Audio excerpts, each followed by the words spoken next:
everybody, and welcome to the newest indoor adventure in Ghosts of Saltmarsh, the final enemy, part 2. Today is October 17th, 2019, and you are loved.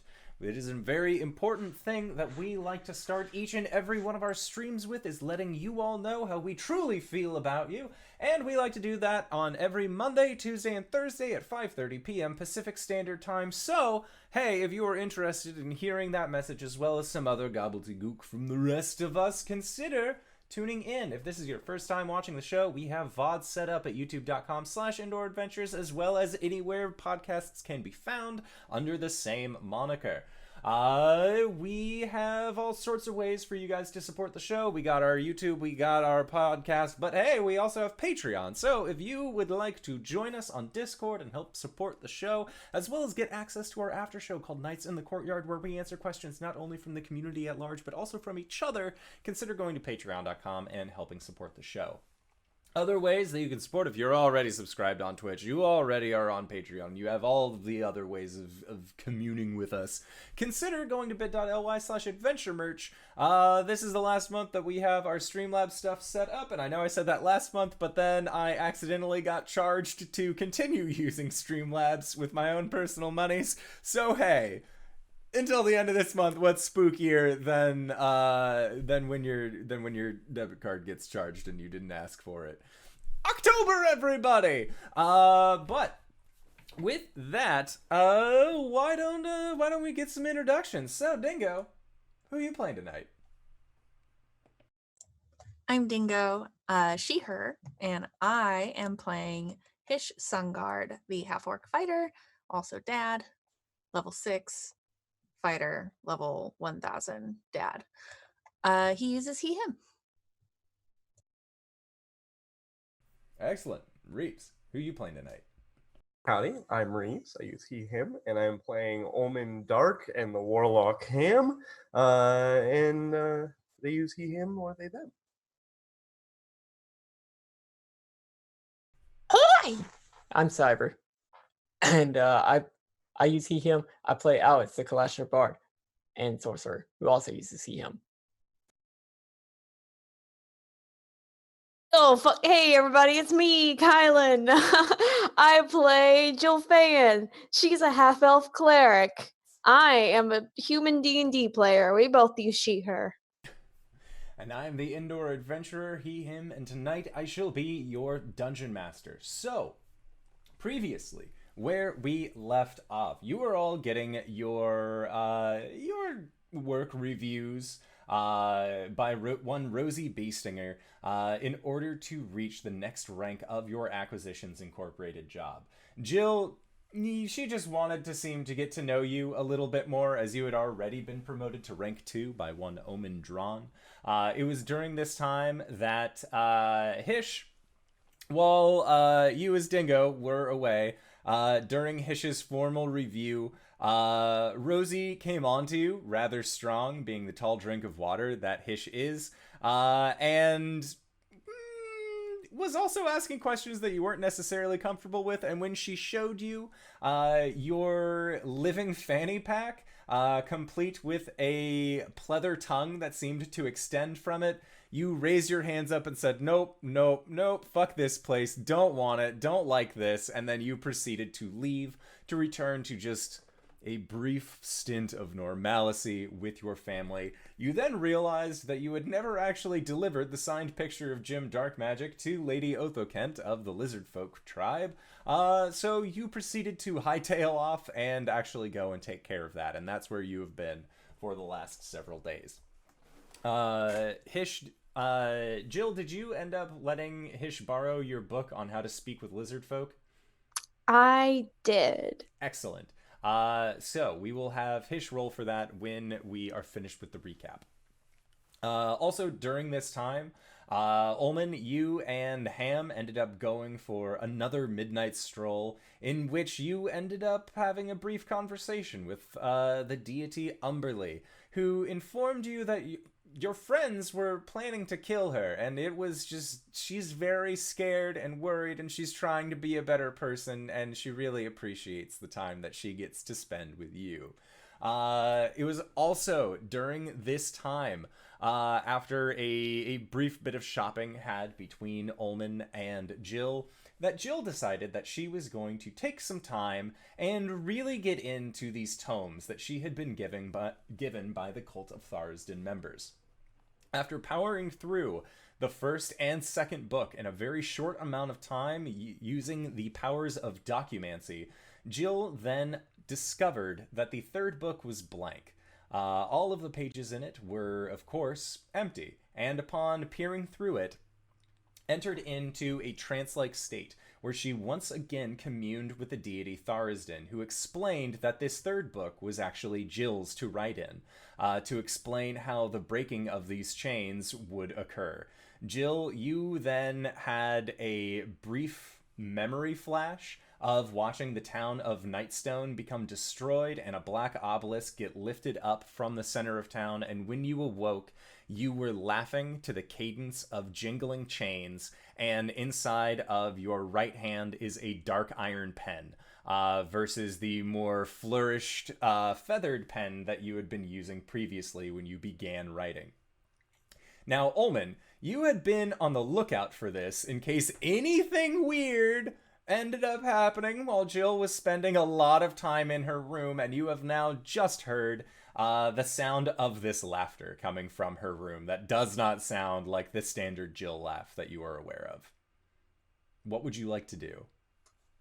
I think Ulman drops the potato he was just kind of idly peeling, and runs over to Jill's room and just starts knocking on the door incessantly. Jill? Am I in control of my facilities? Make a wisdom save. Well, fuck me sideways, huh? Let's see.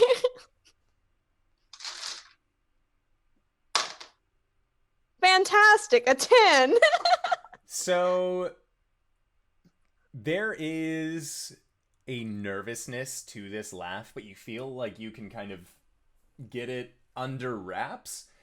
It was more that it came from the elation of what you have just done, but you are fully aware of your senses and fully capable of, like, you have agency with your facilities.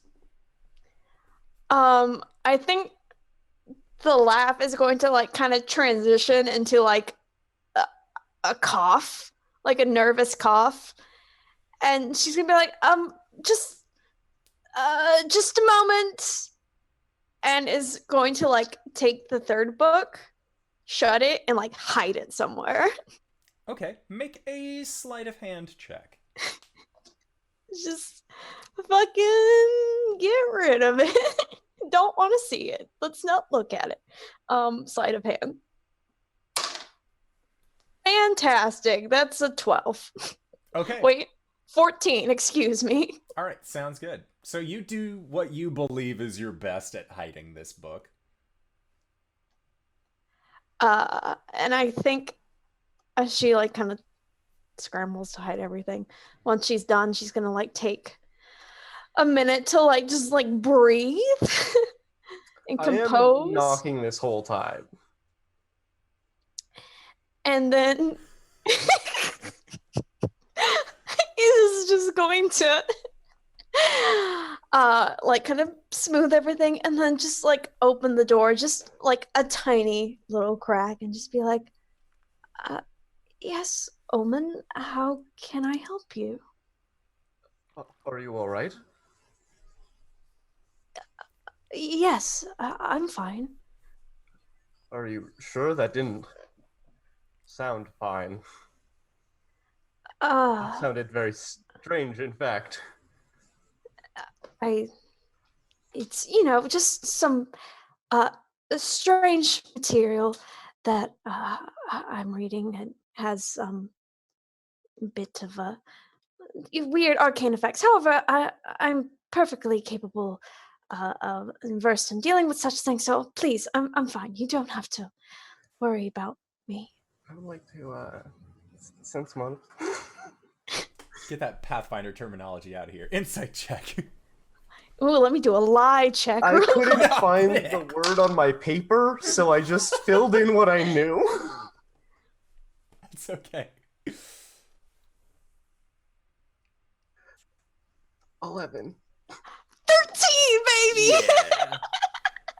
Jill seems like, you've seen her. She's been tired these last few days.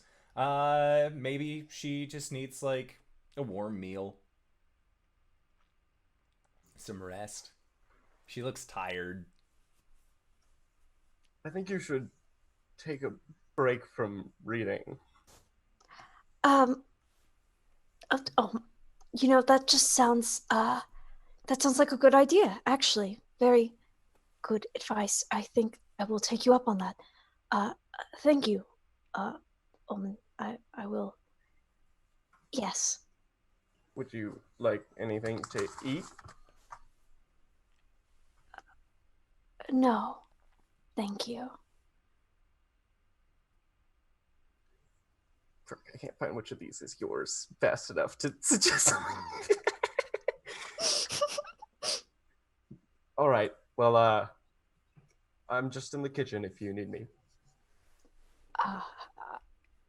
Yes. Yes, I will find you if I need you. But at this moment, I'm well. Thank you. Oh.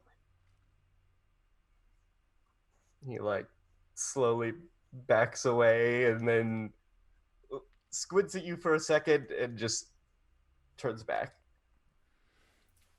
Bims, as your familiar during this time, as that is another thing, Dingo, that you missed out on, is that Bims is Warlock familiar. Bims doesn't... there is definitely a little bit of consternation when looking towards Jill now. Before, they seemed fine, but Bims is just, hackles up, does not particularly like having gone over to the door at this point. Can I turn around one more time? Is that door still open? No, it can be open to crack. Can I try to obviate? Yes, you can.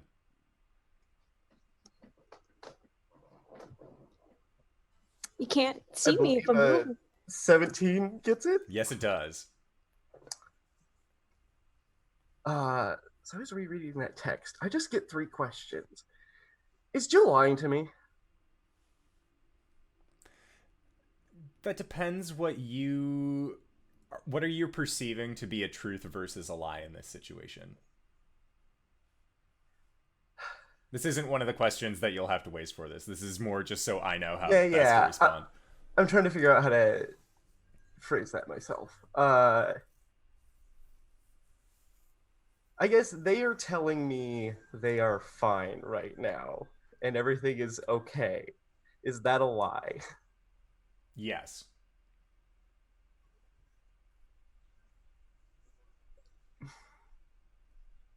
What just happened?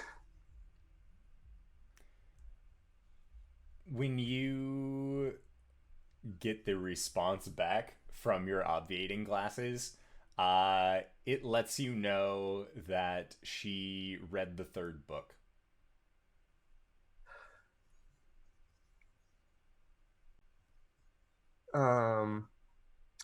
Which you as Ulman have a pretty good context for. Where is she hiding the 3rd book? You know exactly where Jill hid the 3rd book. Okay. And in your mind's eye, you see that it's as a rogue, you're almost a little disappointed. You see it's a book with a nice doily over it, trying to make it look like part of the accoutrement of the room, not necessarily putting it up on display, but it's not the best job you've ever seen at hiding something. Okay. I just go back to the kitchen for now. Okay. And I wait and keep cooking. Sounds good. And Jill, what are you doing at this time? I think Jill is just kind of almost like pacing and kind of like looking at the book occasionally and like looking away. And finally, she's just like, no, this is ridiculous. Got to get out of here. And is basically just gonna open the door and like close it and just kind of like walk out and like walk off the ship. Not really say anything, but just go somewhere to get like some fresh sea air or something to like clear her mind. Okay. Sounds good. So, Hish, I would like for you to make a, let's say, a base intelligence roll. I got none of that. Oh, 17. Not bad. You actually have a very, very basic understanding of lizard folk at this point. You realize that the sentence structure, it's very stop and break. Like, it's not like, I am going to the store. But you would say, like, I go store. And if it was, I went to the store, it would be, I go store yesterday. Like, there's no, like, it's like the tenses don't matter in this language at all. Yeah. Okay. Yeah. All right. So you then arrive to the lizard folk headquarters, and while you are there, you're treated well enough. They remember who you are. As a member of Acquisitions Incorporated, you end up meeting with Lady Otha Kent again, handing off the signature, and she looks at it and she just smiles, and then she gives you a very hearty thank you. And she says, now the lizards will give Saltmarsh the reinforcements they ask for.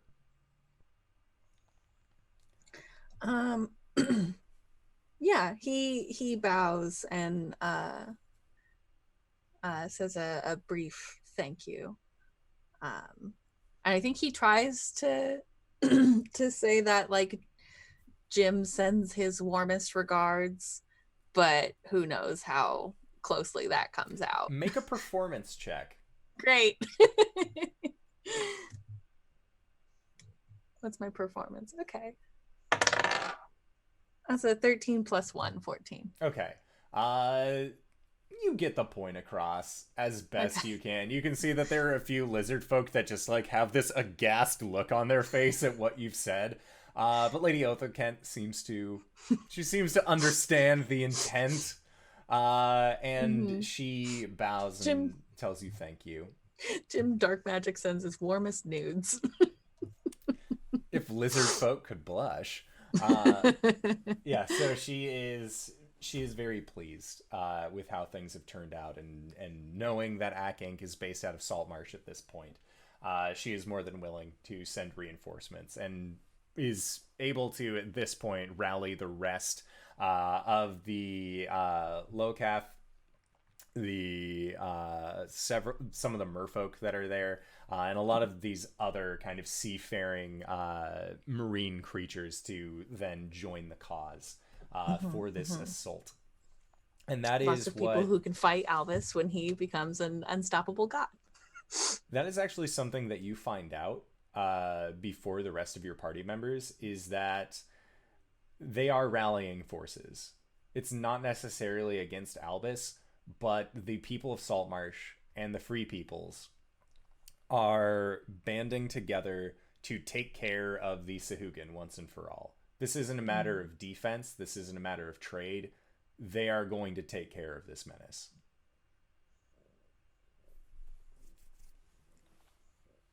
All right. And that's it for really everything that you needed to do.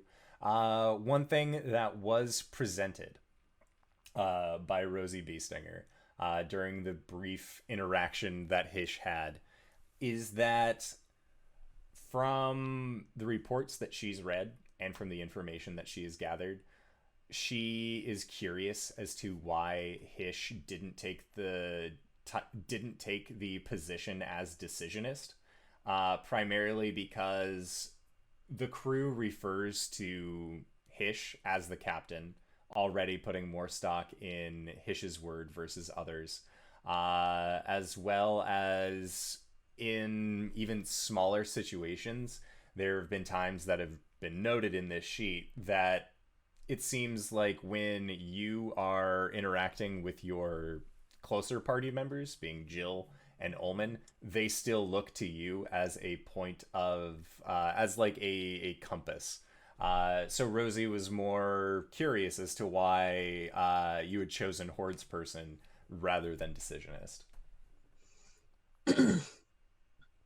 Yeah, I think at the time, Hish sort of, he throws his ankle over his knee and kind of says, well, I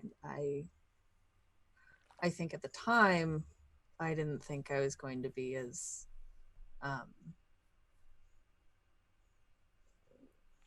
what's the word, decisive as I apparently have been. I don't know, it just felt a little too, I guess I just felt uncomfortable with the assigned power, I guess, of that decision making. And she nods. And she says it's always important to know where you stand in a power dynamic. And then at that, she kind of gives you a wink. No.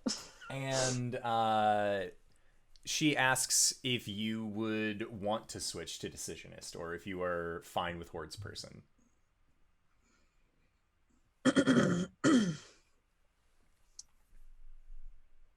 I think actually I would like to switch.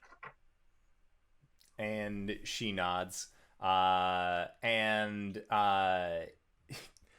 With the living fanny pack, she says that they're going to have to take it back, and then they will be sending along a Decisionist's coin to your headquarters shortly.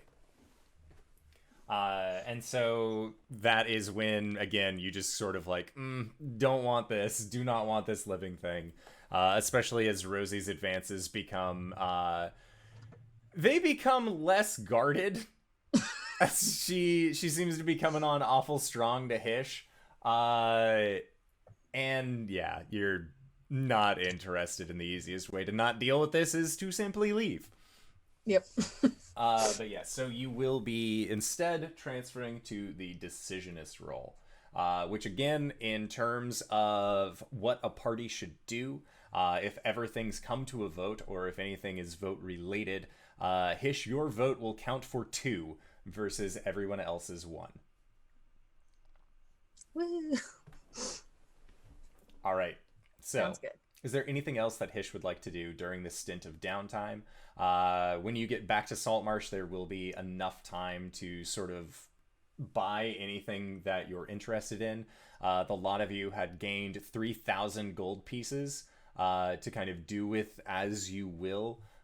Jill picked up a +1 weapon of warning. Ulman, I'm not sure. Did you buy anything last time? A +1 shield, right? Yeah, Okay. put one on order. And Albus, you had instigated a ham line to come into Saltmarsh. And Ham bought me a sword. Ham did buy Ulman a sword, and Ulman is no longer a simple dagger, but is instead a short sword. No one knows that.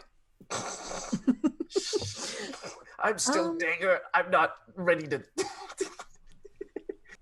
Just let us know you're a big boy.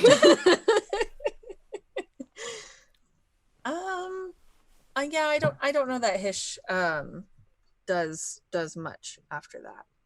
Okay. I don't think there's anything specifically he wants to do. All right, sounds good.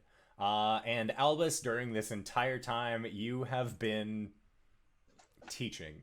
You have had the most mundane of all of the activities for being the most wild and creature within the party. It is towards the 4th day of your downtime that... Do you end up going for any swims during this time? Of course. All right. So during one of your swims, you see that Hayatel Kida, the white chul, sort of looks up at you and then motions with their claw for you to come towards them. Yeah, I'll come down. And she, or they end up letting you know the cavern is going well. Soon we will have a temple fit for you. And is it livable? Are all of you able to avoid being eaten? Yes. Now, there are still some who are stragglers. Others who are, I would say, braver, but we do not feel brave. They are more foolhardy, who still get caught in the lines, but we have been doing our best to ensure that that isn't the case. Master, if I may, would you follow me? Of course. And they actually bring you to this cavern that has been being built. And you see that the entryway is actually just a very small kind of like breaking in the rock. And you watch as Hayatel actually kind of scuttles into the sand to distill it and then crawls forward. But you see that if you laid flat, you would also be able to go through this location. And following Hayatel, you end up going into what appears to be a much larger cavern that has kind of been set out. And you see that there are a good 50 or 60 of these smaller proto-chul that are all doing their best to kind of like scrape away at the rock. Others seem to be swimming down into the water and then coming back with food of sorts to then give to their friends, as much as a chul can have friends. Is this food the ham that I've been supplying? This is some of the ham. Then there are others where it's fish, like just okay, pretty much anything that they can find. Okay. But since you have been supplying them with a decent amount of ham, they are definitely down to eat on that. It's not their favorite, but it's close. And at this point, what would they prefer? People. What would they prefer that's not people? That's not people. They would probably prefer some sort of seafood. Pork is fine, as texturally close enough to people for them. But they're not going to be picky. Their lord is telling them, hey, eat this thing instead, so they're not going to try and rebel. Okay. Later during my downtime, I'll stop the ham line and start making deals with some of the fishermen then. Okay. Fine local. Sounds good. So also during this, Hayatel will look at you and say, my lord, is this to be your form forever? I hope not. Do you bleed like the humans do? I do. Do you use weapons like the humans do? I do. My lord, I would ask of one thing of you. Will you make use of this dead claw? As you know that only the left claw of Hayatel has actually been functional, and they just have this large other claw that they sort of just drag with them.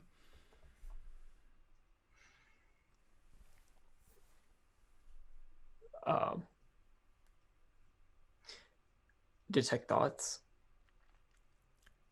The thoughts that you are gathering from Hayatel is that they will offer you a weapon fit for an aboleth. I'll nod. And at that, they raise up their claw and extend outward with their pincher and say, grasp the pincher. The dead one or the live Dead one? The dead one. Okay, I'll touch it.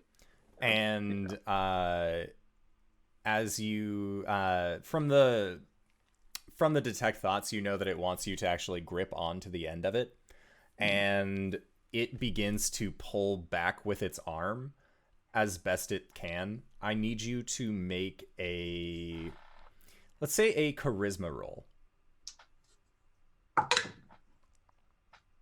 20. Okay. So with your 20, as you grasp onto it, you can feel that the jagged blades at the end of this claw are beginning to cut into your skin, and you can feel yourself bleeding. And as you continue to pull, there is a tearing sound, as you can hear that the muscles and the sinew that connect this claw are breaking. And I'm readying a healing word after this. okay. And eventually you pull out the remainder of this appendage. And looking down at it, it looks like it is like there were bits of cartilage that were connected to the base of this claw itself. And you are now the proud owner of a mind blade, which you had expressed interest in the week prior, but now it is not Mind Flayer themed. Is this a dagger, rapier? It is a dagger. Dagger. Okay. So Albus I- LaCroix, you have gained a white claw. There is no dagger. There's a short sword. There's no dagger. Short sword's fine, because Chul are large boys. Okay. Right. And healing wording him. Okay. Yeah, so the bleeding from the Chul's end stops, and you can see that some of the blood that had actually come out from the palm of your hand gets onto the wound as well. And as you cast your healing word, that blood seems to seep into the Chul, and they just bow towards you. May you find use with this, my lord. And he'll just nod.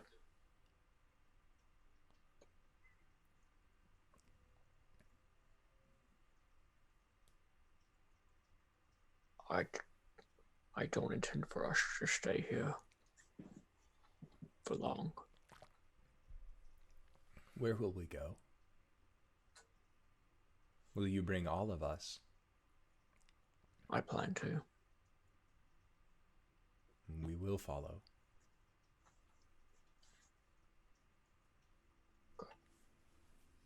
We must find the heretic. I will. We believe in you, my lord. Then I'm gonna go buy some fish. Yeah! You are going to Hey. buy so many fish. Yeah, so is there like a fisherman's guild or anything that I would set this up with? Yeah, you could set it up with a local mariners guild. In order to, are you just like asking for a drop spot for fish, or are you having all of this fish delivered to your house that you have in Saltmarsh?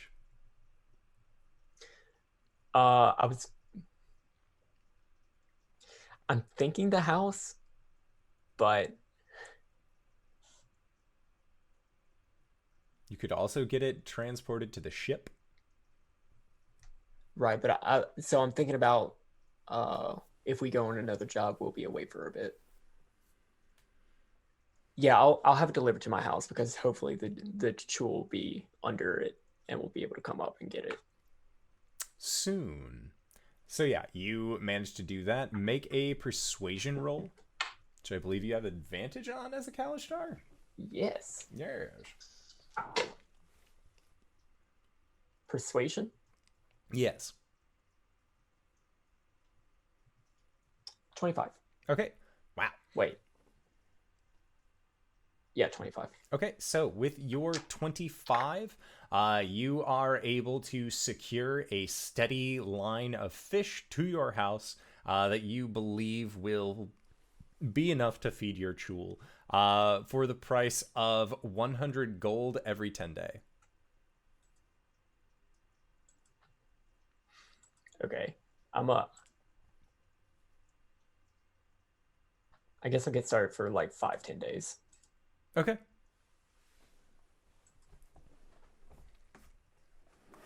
And they are totally okay with this. All right, so, Jill, you know that the best places to get your fresh salt air is either going to be the jumping point where Acquisitions Incorporated had first landed down, or there is the more like Western style diner that you remember you and Ulman having gone to.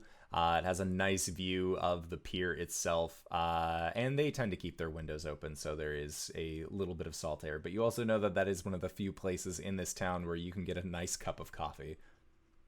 I'm thinking jumping point. Okay. I think she wants to be somewhere outside and not cooped up. All right. Sounds good. So Albus and Hish, make perception checks for me.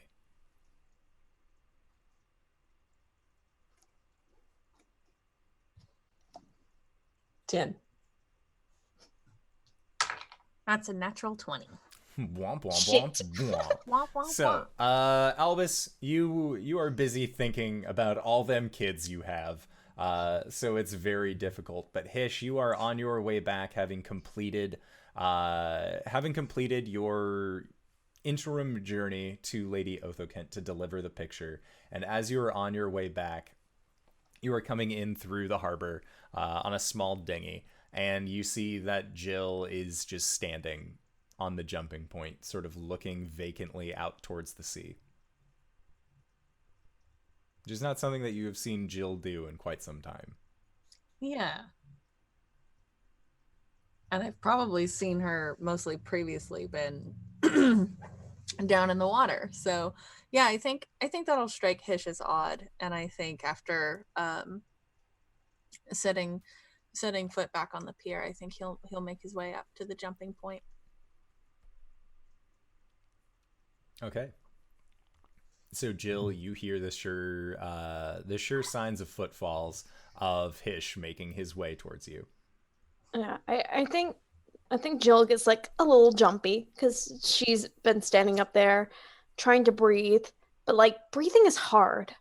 And is just trying to like calm herself down. So yeah, she's kind of like I think at like the first sign of footfalls, kind of just like whips around. And it's just like, oh, Hish. Hello. Hish, what is your passive perception? It is 16.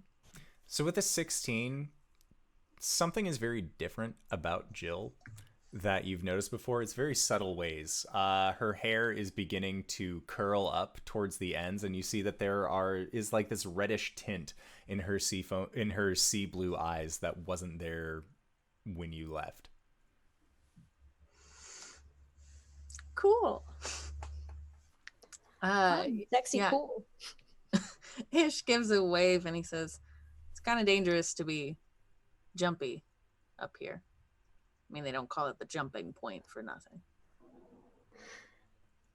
she'll kind of look down and like look back up, and it's like, well, I thought the whole point of this area is that you could jump off of it should you wish. Not that I Yes. want to jump off of it necessarily, but Right, but if you jump off of it without wanting to jump off of it, that's where it gets dangerous. yes, fair point. And Do you she'll do something kind with your of hair? step back. Has Jill even noticed her own hair or eyes? I don't feel like she's been in front of a mirror lately. No. She'll kind of just like absent-mindedly run her fingers through it and just be like, no. Yeah, I think Hish takes a few steps towards you, and he sort of just kind of half-heartedly gestures to the ends of your hair, and he says, "It's curly now. Wasn't curly before."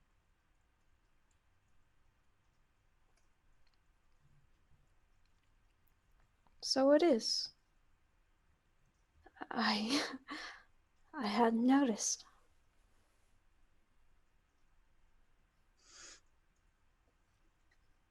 And I think he's kind of looking at you, and he looks in your eyes, and then he kind of looks down again. He says, "Well, must be something in the air."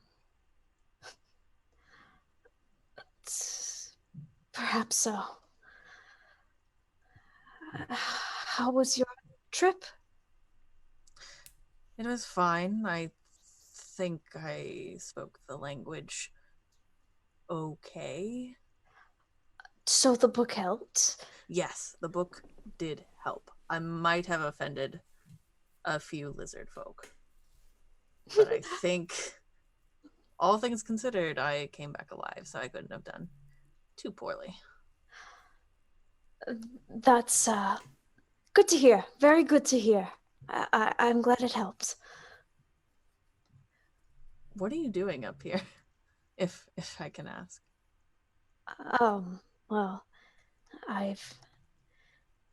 truth be told, I haven't left my cabin much lately, so I figured that being outside, the air would be good. And it is good. It's nice. Yes. Yeah, Hish has this puzzled look on his face. I've never known you to need to take a break from reading a book or documents. Well, it's just that the material is very dense. Mm-hmm.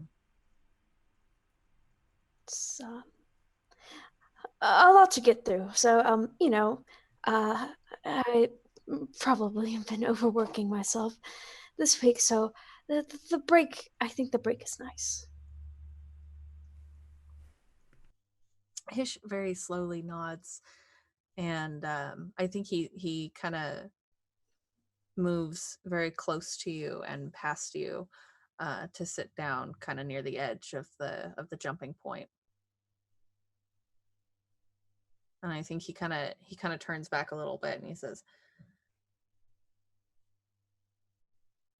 "I don't think you're telling me the truth."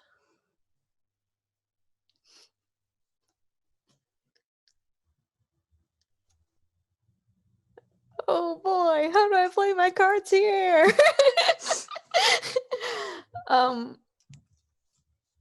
I think Jill is just kind of like continue to like play with her hair and just like laugh a little bit, and it's just gonna be like it's well I guess I was able to get through it with no trouble, so perhaps I was not being entirely truthful when I said that it was tense.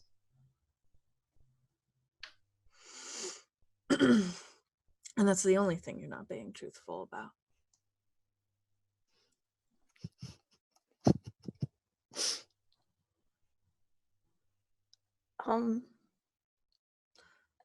Jill, the reason I ask is because the Jill that I was talking to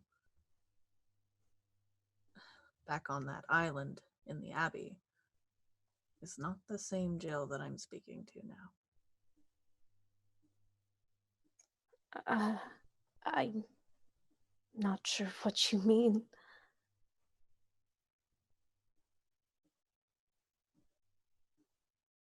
You were open, candid, and free.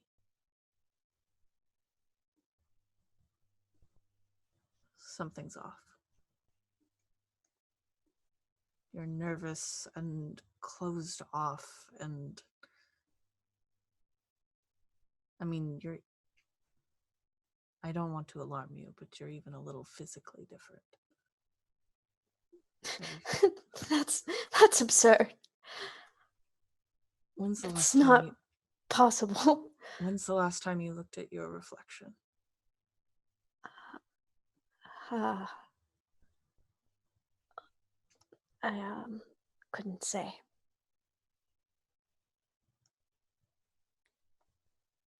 Don't get me wrong, your curly hair looks lovely. But it's different, and your eyes are different as well, while still lovely. I just don't remember them being quite so red.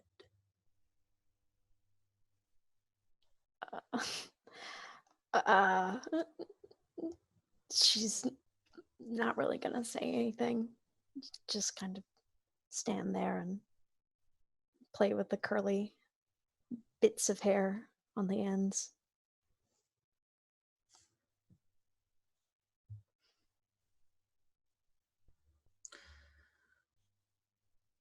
That book is doing something to you, Jill.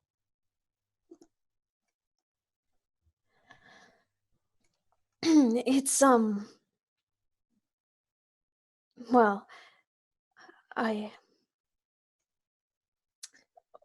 wanted to make sure that I read through the books to get an idea of what exactly that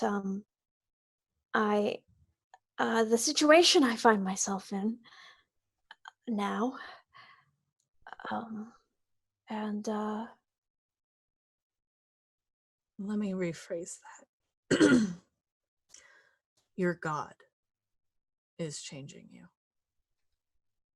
Are you okay with that?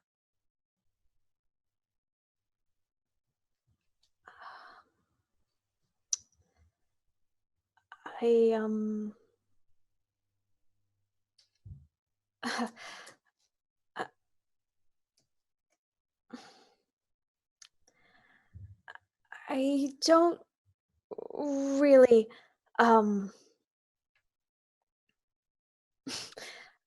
know. I think it's just the looks, maybe. But that kind of thing happens with certain deities, take certain manifestations. That's not entirely unheard of.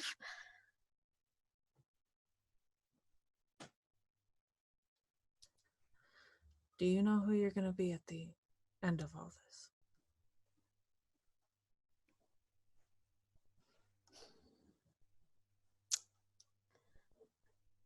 No, but I know who I'd like to be. Someone who can go back to my family and never have to worry about them again.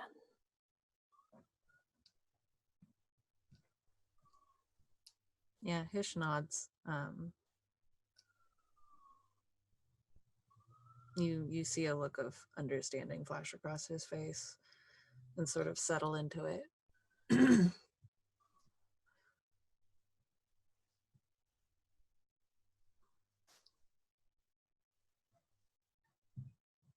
I just want you to be aware, I suppose.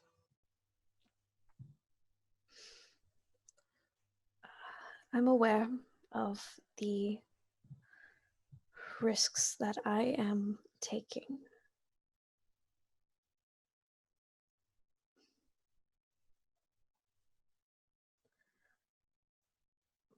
But I can't do nothing, I suppose. And you certainly can't take it back, I don't think. No, don't believe so at this point.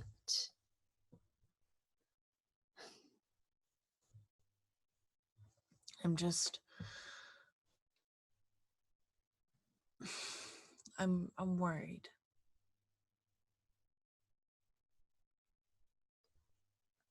I appreciate the concern, but please, Hish, it's not your burden to bear.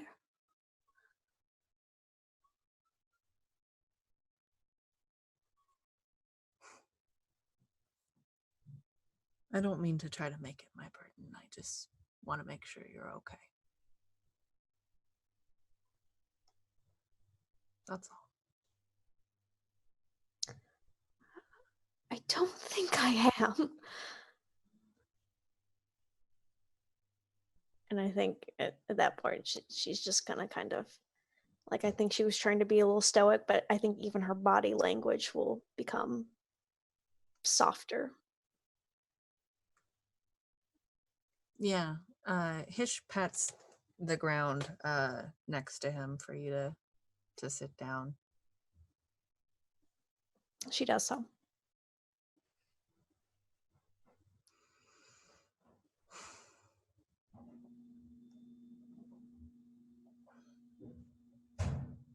That's all right.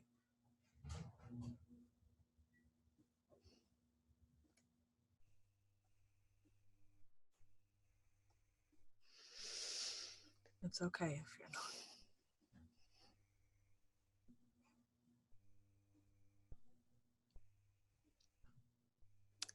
Yeah, I think she's just gonna kind of like curl up, knees to chest, and look probably the most vulnerable anyone has maybe ever seen her.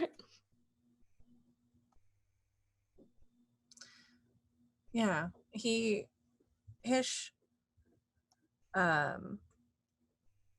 think sort of wraps one arm around you and sort of pulls you into a side hug when he says,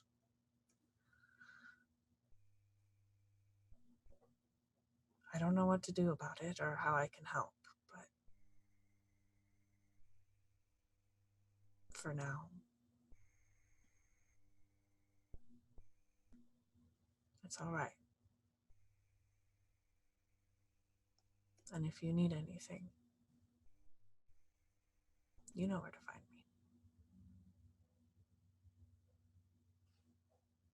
me. She'll just nod and be like, thank you. I think just being near someone else is oddly reassuring. Yeah, he nods and he says, well, we can stay here as long as you like. I think she'll just kind of nod and, yeah, I guess we'll just sit together for some time. Mm-hmm. Sounds good. And it is after about 30-45 minutes or so, Jill, you end up hearing the sound of your documancy bag. As you are used to the sound of the like money slot tube just disappearing, but it sounds like this is actually approaching until there is a thump, and your bag seems like it gets a little bit heavier. And looking into it, you can see that there is a small parcel that has been put together, and it seems to be titled for Hish Sunguard. And Hish, upon receiving it from Jill, looking inside, you can see that there are all of the forms have been properly filled out. Basically rescinding your hordes person level, your hordes person rank 1 to now decisionist rank 1. And Jill, you end up seeing Hish pull out their decisionist coin, which on one side is blank and on the other side is the Ak Ink symbol.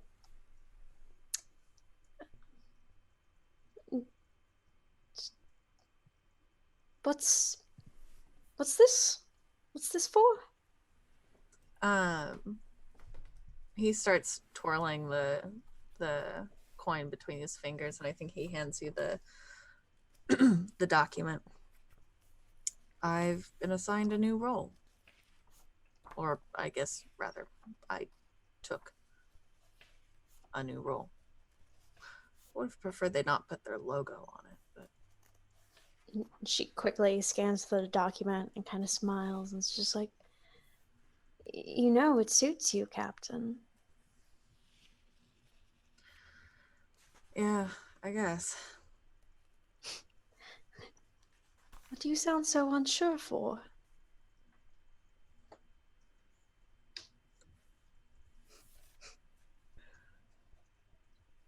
I'm just hoping that I don't really have to use it.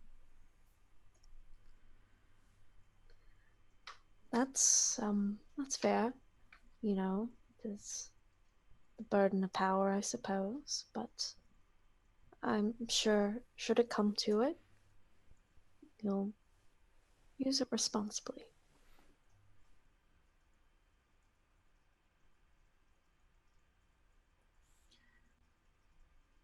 Yeah. I hope so. I could think of no one better.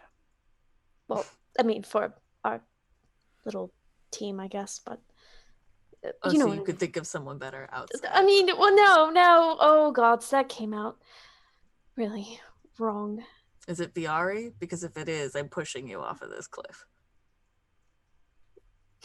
I think she smells. I was like, I don't know. I mean, his green cloak is just so much greener. It's a really.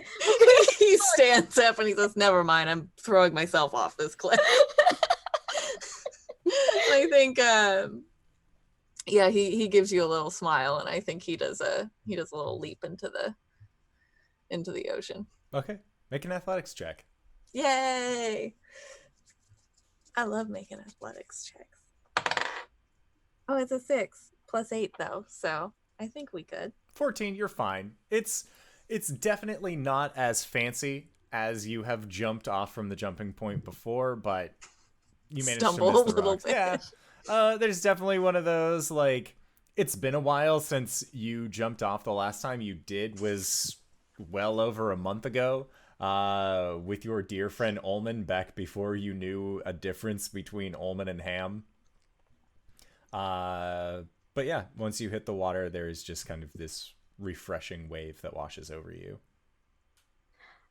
I think Jill just kind of like laughs down at you and just goes, "You're crazy." I think he sort of goes into a back float and he goes, "Yeah, I know." Okay. And I think Jill, in just like an odd moment of like impulsiveness, just like puts down the bag and like ties up her hair, and it's just like, what am I doing? No. Well, maybe. No. Just go. Yeah, he yells, "Just do it." And I think she does. Okay. I'm going to need 2 rolls from you, Jill. Oh, no.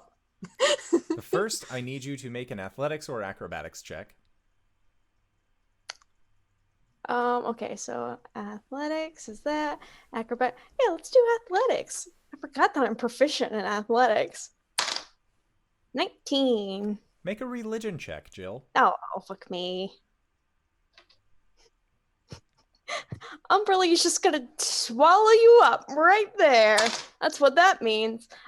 22. Okay. So as you are jumping towards the water and as you are making your way down, there is this split moment where you think that you see this set of seafoam green eyes staring up at you as you dive in, and it's like they're giving you a raised eyebrow. Like, you fucking what, mate? Like, are you serious? Like, they are so concerned looking up at you. Not for you, though, but just as a general thing. And as you see that concern turn to ire, and it looks like they are going to try and do something towards you, as you continue to fall, you remember the curling of waves and the crashing of the waves against the shore, and the text from the book, the first book that you read, about how there are spirals in all things, ends up coming back to you. And as your body sinks into the water, rather than going straight down, there is this slight spiral twist to the water as it then splashes back up. And Jill, as you are swimming, there is this steady current that is around you. It's very gentle, but it seems like it is displacing the water that is around you, to the point where you feel like you, even in Umberly's domain, are still safe. Yeah, I think as she breaches the water, she just kind of like laughs in shock, not at like the spirally shit, because I don't think she's really noticed yet, but it's just like, that's dumb. That is dumb. That is perhaps the dumbest thing I have ever done. It's so cold. It's so fucking cold. Yeah, but it feels good, doesn't it? Oh, it's gonna take forever to dry. You'll be fine. It's not terrible, though. Just terribly inconvenient. All right. And as you say that, let us switch over. Albus, you are still doing your fish shopping, or what would you like to do afterwards? Look, I was very concerned with that last scene. I was literally about to fight a god if I needed to. I can't even think. Besides that,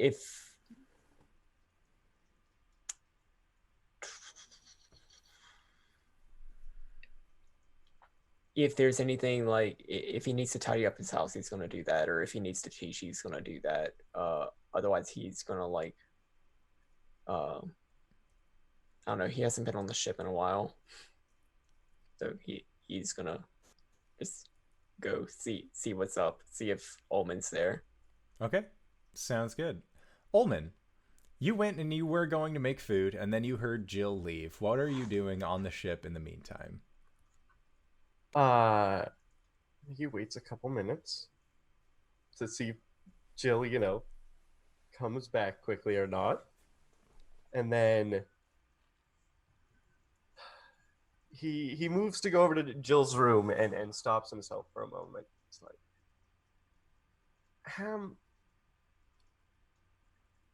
do we go look? I don't think everything is okay, but I don't think Jill is going to tell us. Funny words? Yeah. I won't take anything. We'll just look at the third book. Funny words! And that your hand just extends outward and just bats Jill's door open. We have to be quiet about it. We're on a secret mission. Secret mission, yes. Very secret. We move over to the stashing location. Okay. And you see that there is a... Jill, how did you stash this book? What does it look like? What was your 14 sleight of hand to stealth this away? Probably classic under the bed. Move the comforter down a little bit to where maybe it'll cover it up, but like I don't imagine it was, it might take a little scrounging, but nothing advanced. Okay. And almost instinctively, Ulman, you know where this book is. Mostly due to your obviating skill, but also Jill has never really been the best at hiding material things. Being guarded, one thing. Hiding physical objects, otherwise entirely different. And when you find this book, you see that there is indentation that is on the front that wasn't there before, as well as what looks like markings down the side. And you know through Ham's eyes that it says the beginning. I look around the room quickly. Can I see the other two books? Yes, Jill only hid the third one. What do their spines say again? Theirs were the binding and the breaking. Ulman gulps a lump down his throat and opens up the cover of the third book. Make a wisdom save at disadvantage.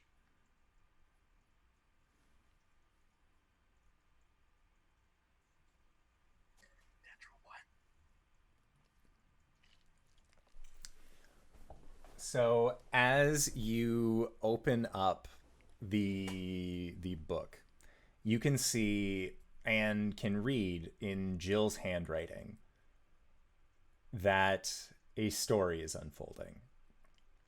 And at the beginning, it says, "This is the journal of Jilfa'en Lyrandar, Breaker of Chains." And as you read through it, you see that there is, as part of this story, there is a sleepy town by the name of Nightstone. And in this town, there was a large stone obelisk that was the color of deep obsidian. And that is the reason why Nightstone named itself that way. And in Jill's hand, you see that the description goes from being a sleepy town, though, from being this small sleepy thorp to then a shadow arriving over the town and giants appearing from the clouds to not only destroy the town, but to steal away this large obelisk from the town. And after the obelisk is removed, you see in Jill's notes again, "And this is how the first of the chains shall be broken."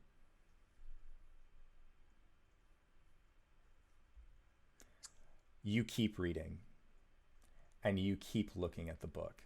You feel like you can't stop at this point.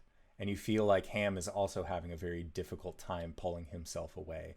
And the images that you are getting from Ham are these crayon pictures, but in the same way they get more disturbing as time goes on. It doesn't seem like it shows you Ulman, or it shows you Ulman, it shows Ham, it shows Jill, it shows Hish, and it shows Albus, and it shows the lot of you together. And then you see that at one point Hish leaves, and in Hish's place, you see Viari.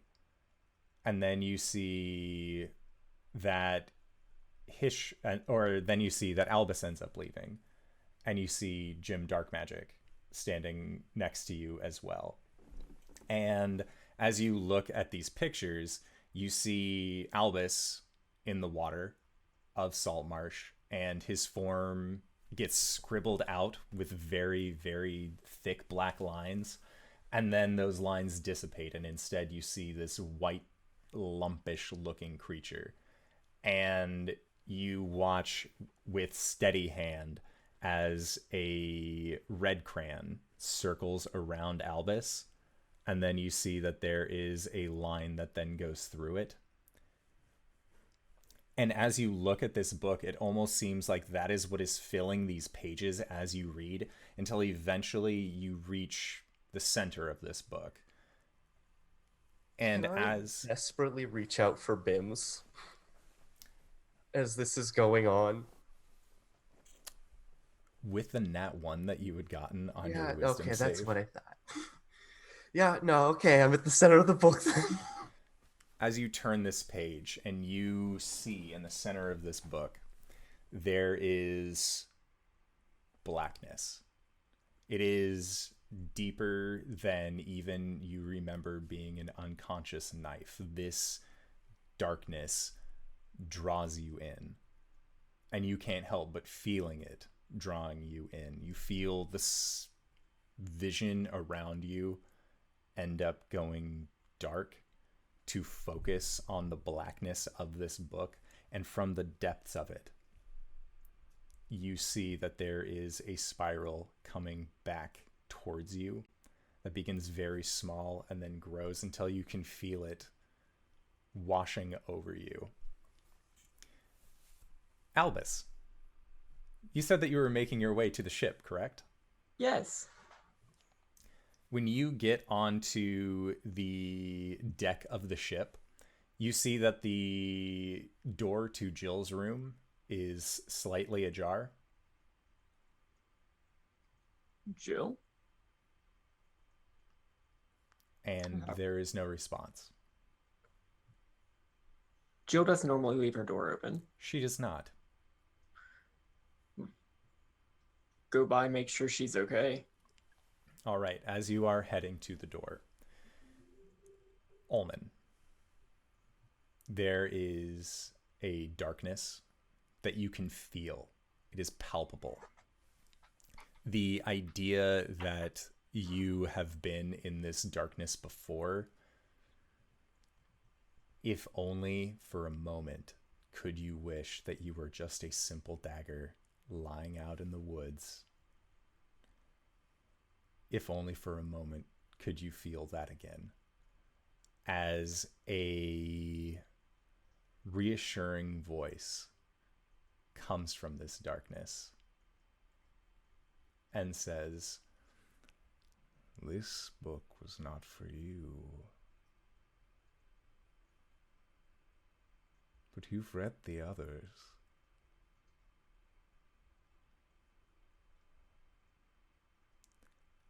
And at that, you see that there is one of Ham's drawings that comes back to you. And you see that there is a depiction of Ulman Ham behind you, Ulman. As well as you, at this point, you recognize how Ham is able to kind of create these images. And then you see another steady hand working on this same page. And you see the drawing of a human man. They look well shaved, well kept. Their clothes seem very nice, even with this kind of crayon-like texture. And this figure looks towards the two of you and extends a hand out. And the voice in your head says, "You have been confined for so long. Don't you want to stretch your arms again? Don't you want to feel your legs bend?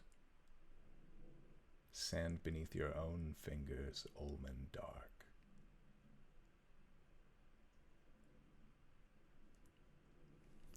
I know you're worried about her, Ulman. the sea goddess.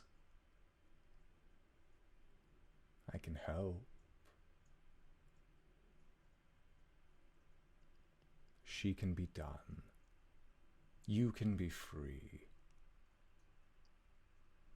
And at that, you see as this figure is on this crayon backing, is just steadily walking over in almost too smooth of an animation for the rest of the page. And what is this that you have with you? Have you brought me an offering? No. No. No. And why is that, Ulman Dark? Ulman looks almost ashamed for having broken his silence he was trying so hard to keep. He is not an offering to anyone. And what is he? My friend. Well, we too could be friends, Ulman Dark. I've already made friends with one of your own, Jill. You've read the book. She will break my chains, Ulman. And when that happens, well, your friend's imagination seems to run wild.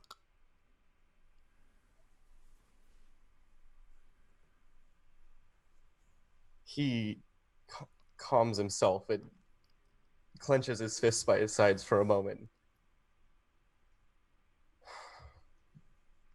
She won't be doing that if I have anything to say about it. Oh.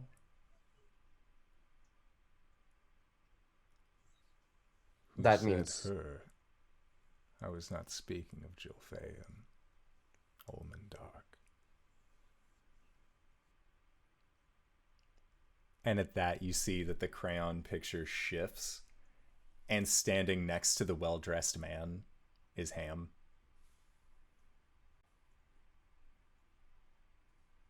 Albus. Walking into Jill's room, you see Ulman staring at this dark book.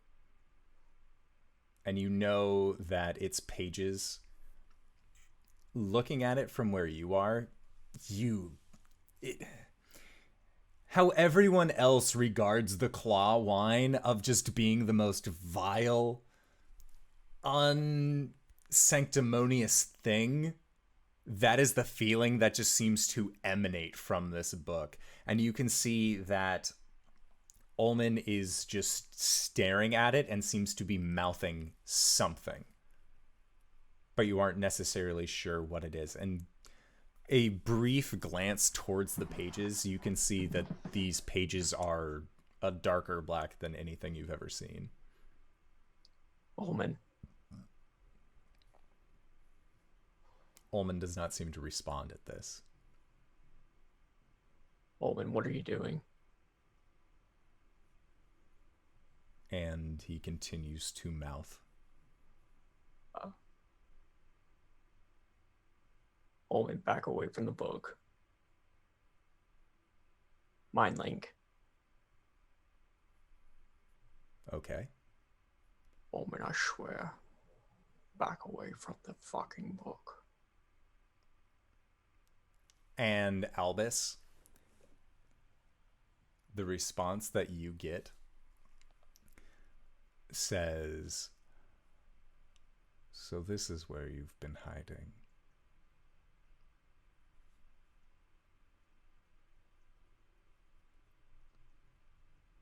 And then, Ulman, there is a brief stop in your conversation as you see that this image stops.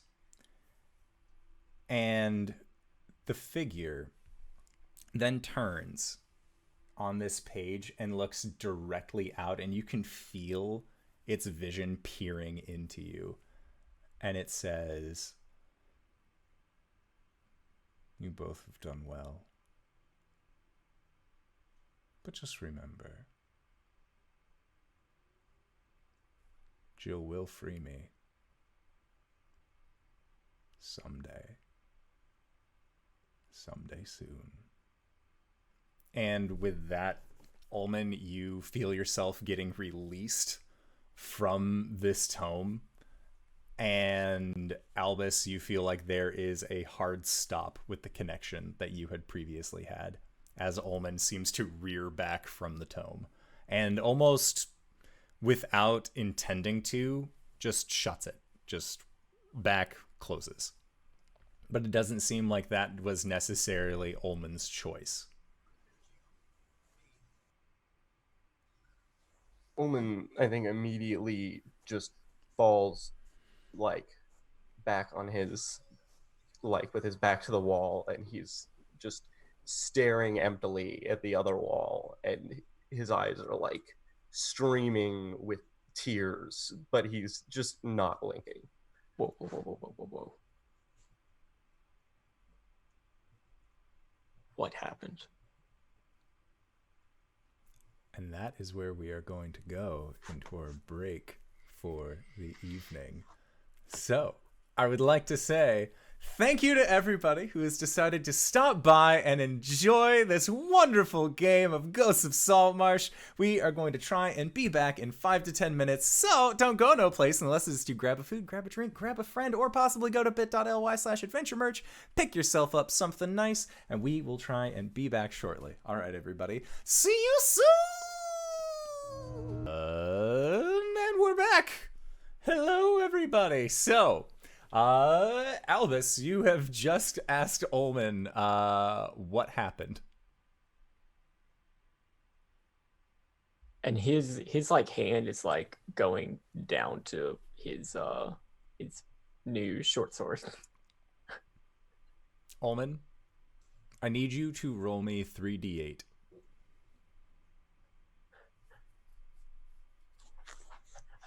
I'm sorry, what? 2, 8, and 1? Okay, so you're going to be taking 11 points of psychic damage after suffering the effects of the book that was not intended for you.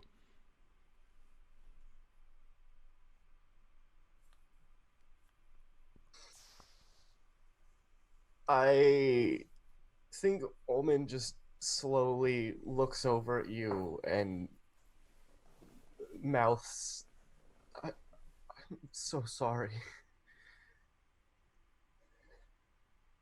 What happened?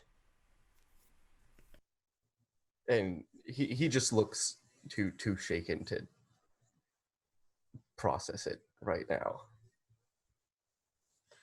In fact, he looks rather green, and he stands up rather suddenly and bolts for the nearest window and vomits out a window.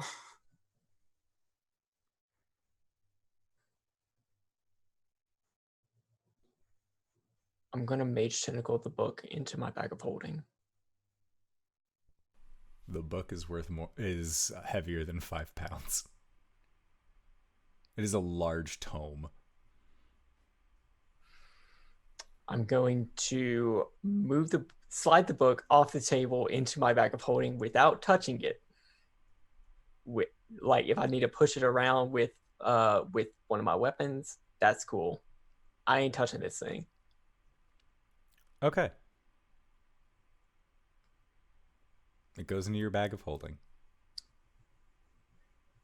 You hear Ulman say from the doorway, "You should take them all."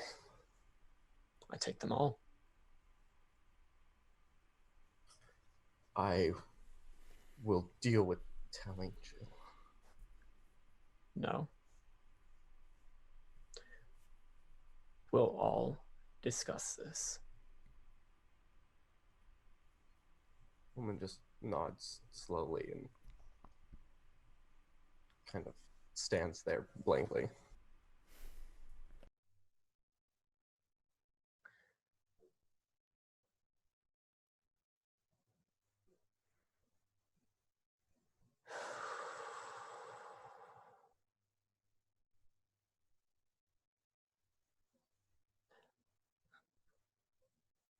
You should rest, do something, get out of here,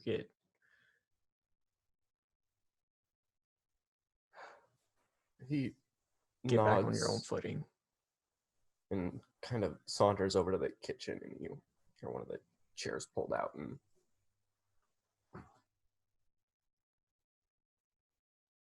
Bims is just rubbing their head against you, just trying to be his little support pseudo dragon. Ham, are you all right? And Ham is silent. Then says, "New friend." No, not a friend at all. Why? He wants the end of all things, Ham. He said I could try everything.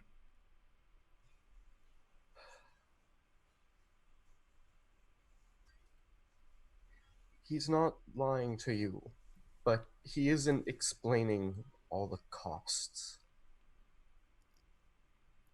We don't sign contracts.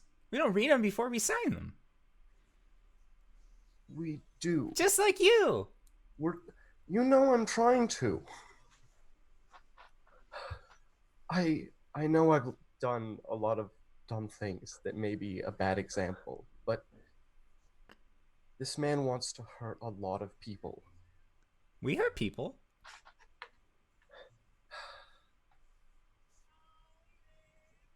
Makes me big and strong. He would hurt a lot of innocent people. People who shouldn't be hurt, whose lives shouldn't be interrupted by, well, the end of all things. Ham's quiet. I don't think everything would be as great if there was no one to fill it.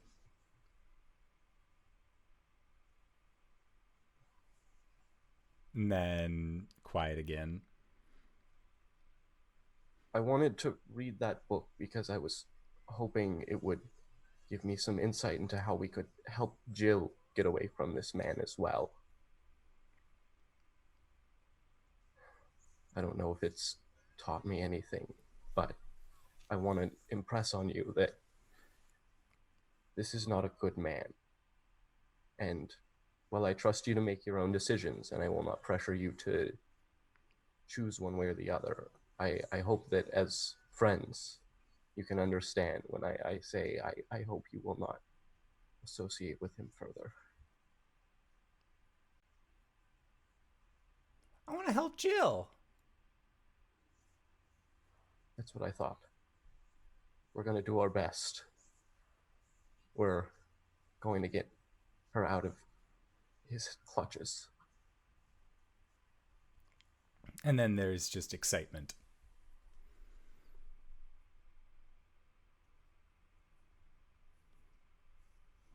All right. And so, Albus, you are standing in Jill's room. You have her 3 books in your bag of holding.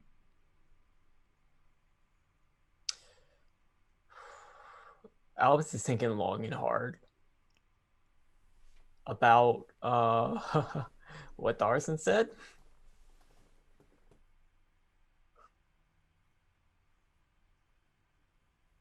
And is kind of worried.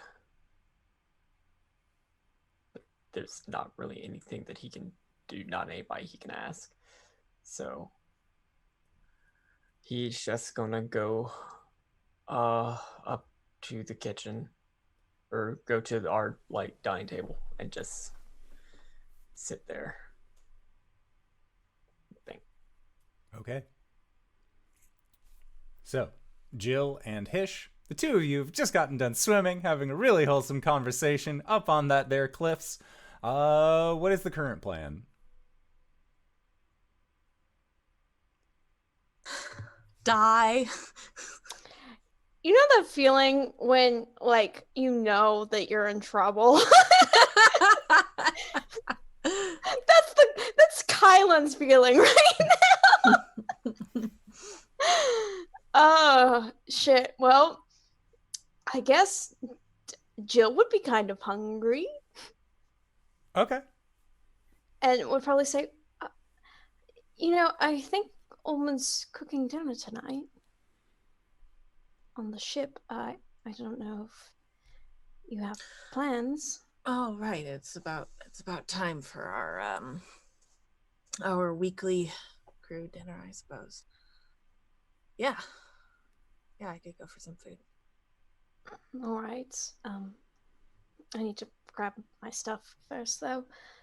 And I think she'll swim to shore and kind of dry off a little bit and make the trek back up to the top of the jumping point to get her stuff, and then Yeah, I think Hish just says he'll meet you there and then heads straight for the ship. Jill, make a perception check. Andor, please, what could you possibly throw at me today? Wait, I actually need to do math. 16. Okay. So you see, looking out onto the bay with this kind of last deep breath in before you get back on the boat. As you look over towards the boat, you see what looks like Ulman walking very quickly across the deck of the ship, out from around where your room is. And then you see Albus walking out a little bit slower and just walks into the dining room. But they both seem to have left your room. Wee!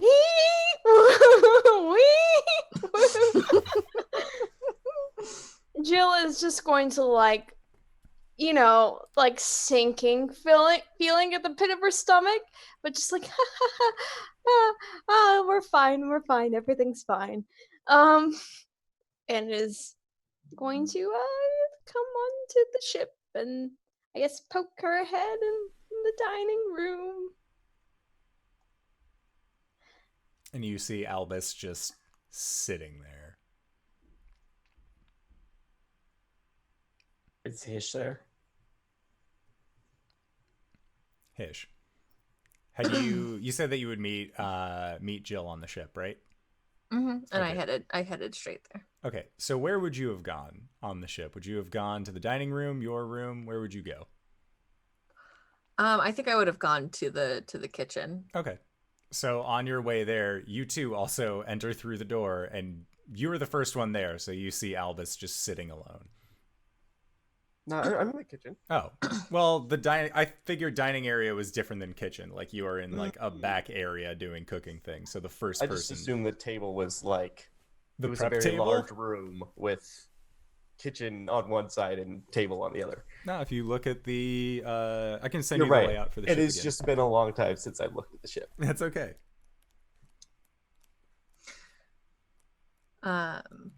So Albus and Ulman are both in there? Albus is in this dining chamber, and Okay. Ulman is in the chamber past that doing the cooking. And you can hear Ulman in there. More the sounds of him. Normally, he's humming a sea shanty to himself, but he seems a lot quieter this evening. This whole ship is eerily quiet right now. Yeah, I think Hish almost walks past Albus and then does like a double take. Jill with you. What? Is Jill with you? No, she's off grabbing her stuff. You're here awfully early. Yeah, I didn't really have anything to do. But whenever I came here,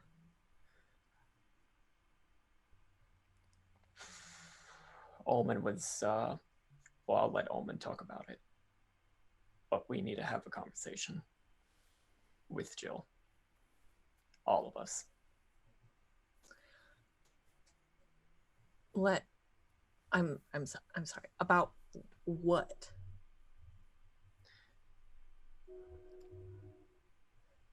Some books. The books. I talked with Jill earlier. She seems, I mean, she's not doing great, but Neither is Ulman after reading the book. yeah, I think Hish just kind of like jumps over to the kitchen and like peeks his head in to look at Ulman. I think Ulman is like very small in stature of his usual stance, like finishing up dinner with his back to the door.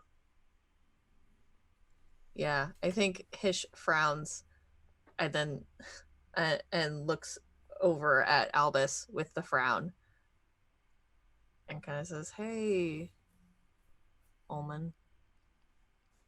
Oh.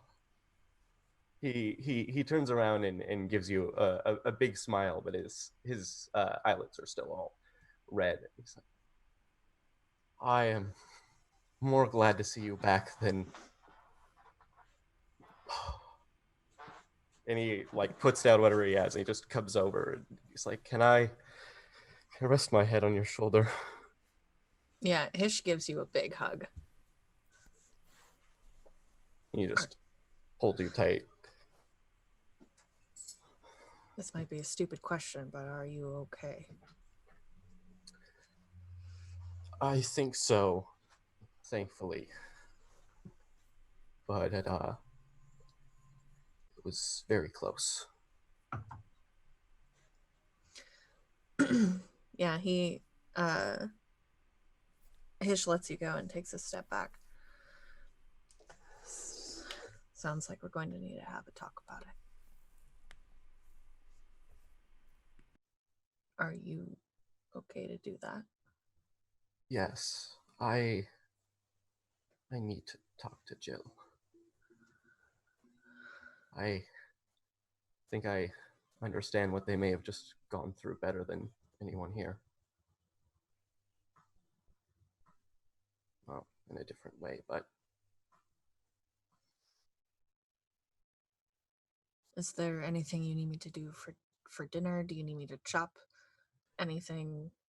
honestly, the rhythm of it is very calming to me. I'll finish up here and I'll bring everything out. Thank you, though. Okay.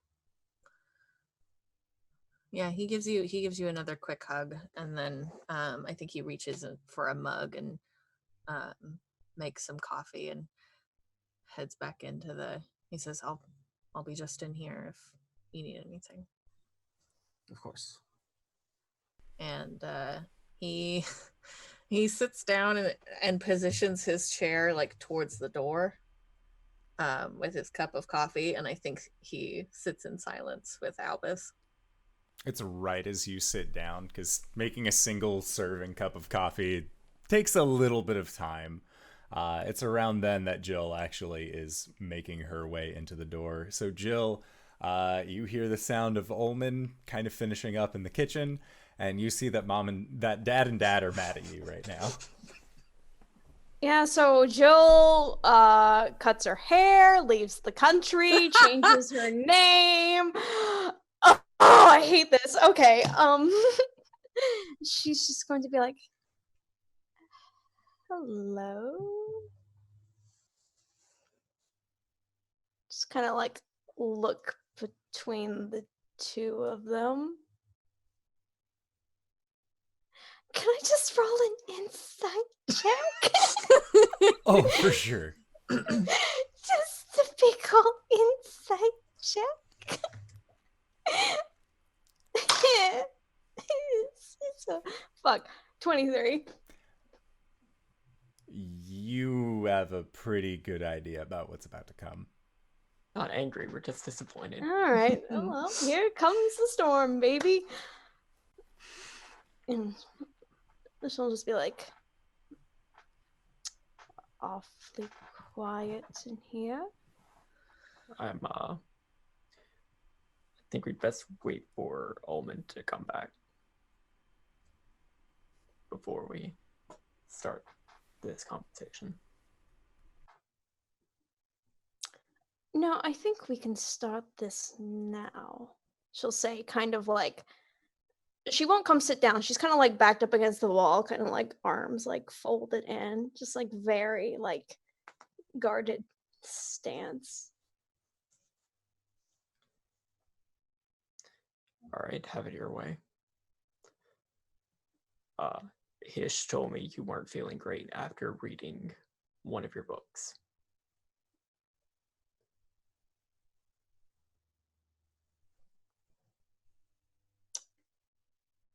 Perhaps. You're not the only one.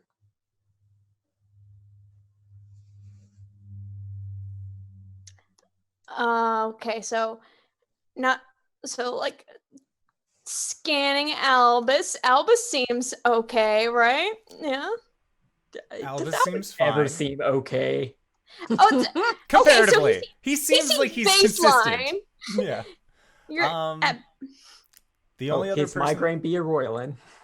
the only other person that you know of, Jill, that has also read your books is Ulman and Ham, who initially helped you crack the code.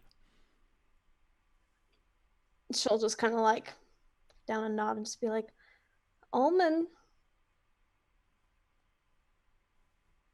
Comes out with like the plates of food that he's been preparing.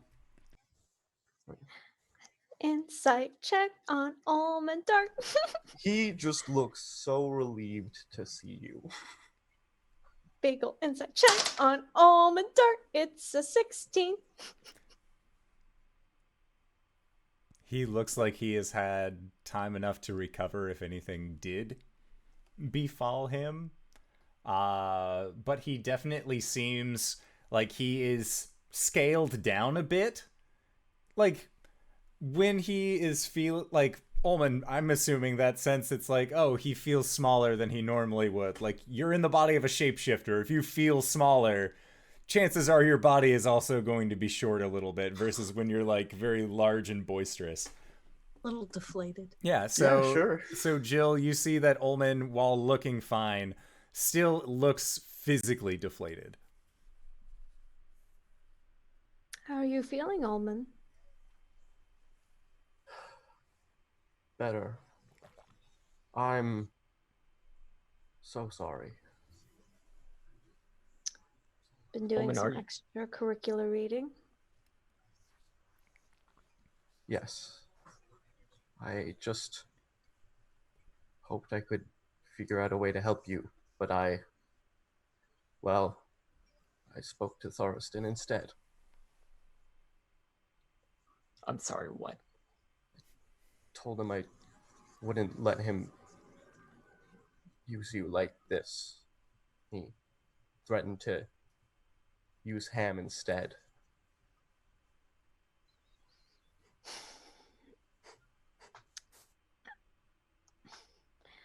I appreciate your concern, Ulman, but I'm afraid you're a little out of your depth here. Oh, I know. I fully understand that what happened is my fault. It just leaves me more worried about you, I guess.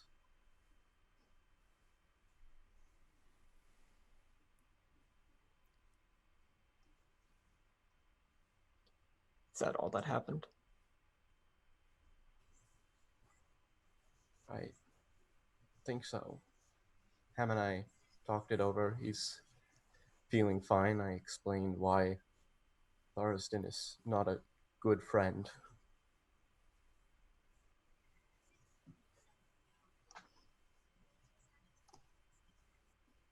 As he says that part, he like looks you in the eye.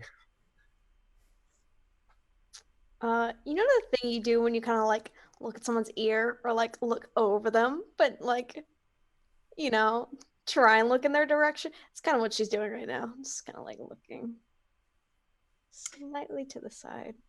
Yeah, in the weird pause, Hish gets up and goes into the kitchen and rattles around and comes back and pops the cork on like a bottle of brandy or something and then just starts drinking it.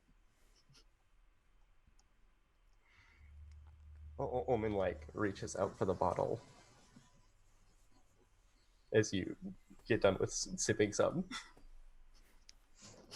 You think Yeah. there's any left?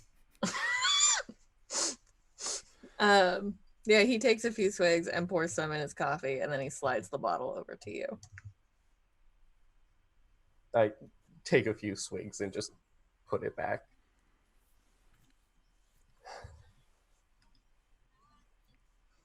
Yo, what happened to you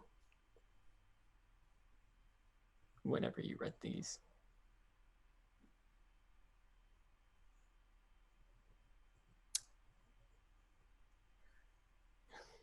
Did you speak to Tharson? Did he threaten you? No. Well,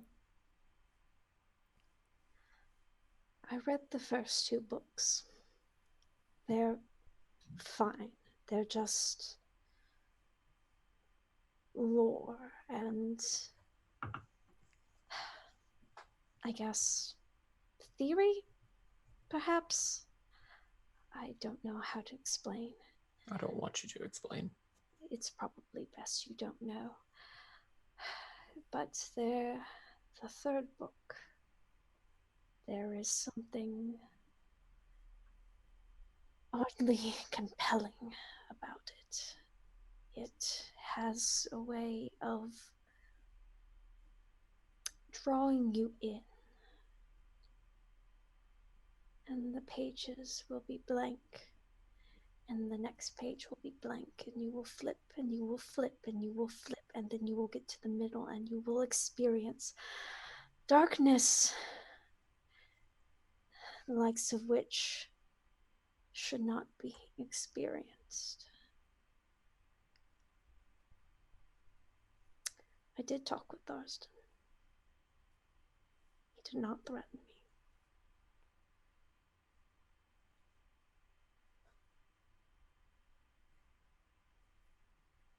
If he didn't threaten you,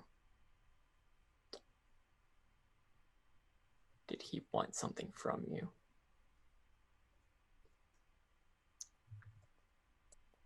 Yes. Well, Of course. yes.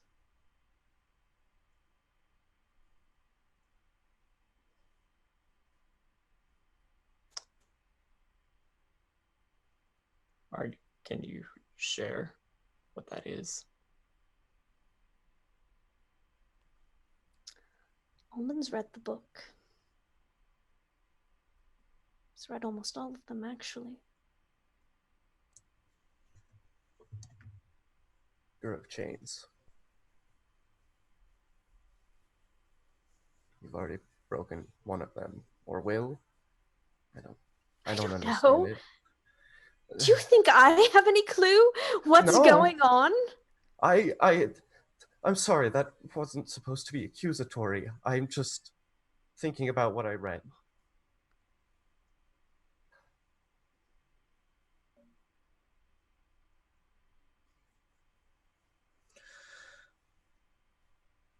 What did you read,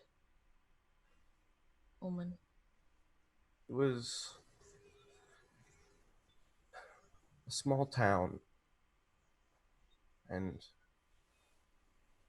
there was this black obelisk in the center of town, very large, and a storm came over, and from the storm a palace came down, and from there giants who lifted the obelisk and took it with them.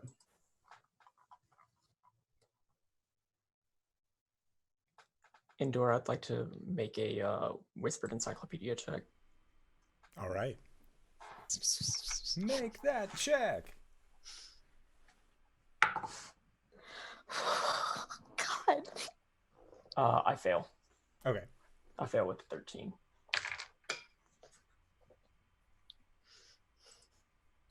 I do not get any whispers.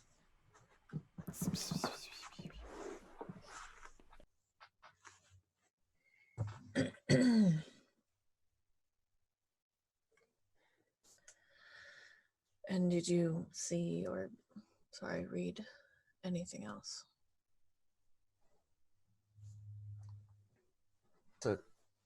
It's a blur. There were drawings, but well, Drawings. it's how Ham communicates complex thoughts to me. Drawings that depict the world around us and what's happening.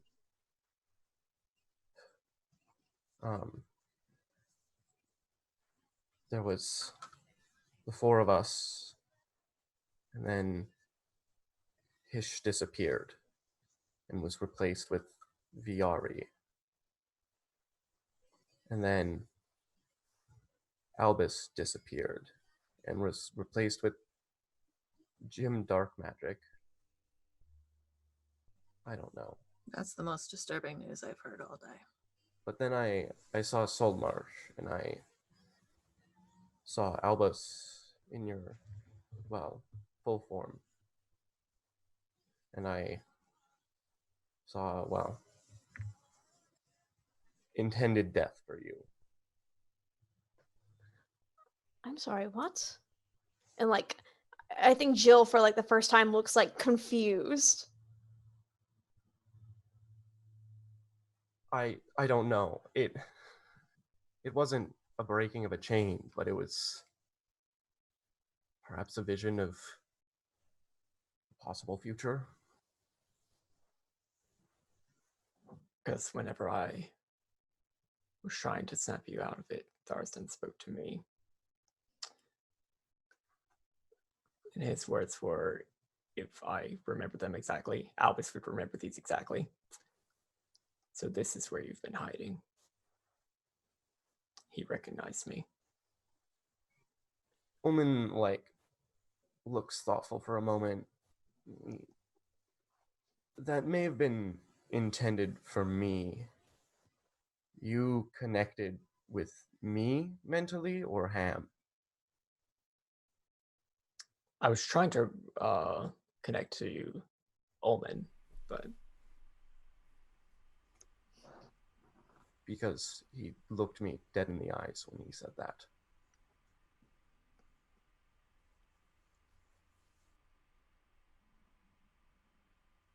Am I the only person on this ship who hasn't spoken to a god? You should consider yourself lucky. Got yourself very lucky. No, I'm not. This is the shit that happens whenever you get gods involved. Yes, because this is something I actively sought out and chose for myself. I asked a couple of dumb questions.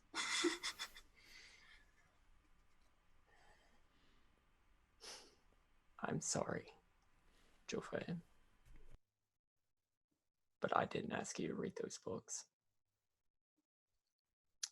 And go in not knowing what I was signing myself up for? You misunderstand. I don't intend to be any god's vassal or agent or whatever. I'm just trying to keep my family safe and to be done with this mess. So, yes, perhaps I wanted to know more. I didn't know what I was getting myself into. This isn't something I intended to happen. And if wanting to be prepared is just this awful, terrible crime, I'm sorry we can't know all, Albus. I'm not some all-knowing creature. I'm just a person who's in over their head.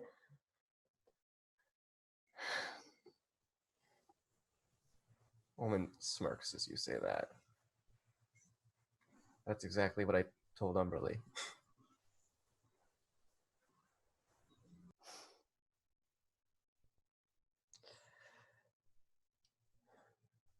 Albus is going to put his bag of holding on the table. Your books are in here. Do with them what you will.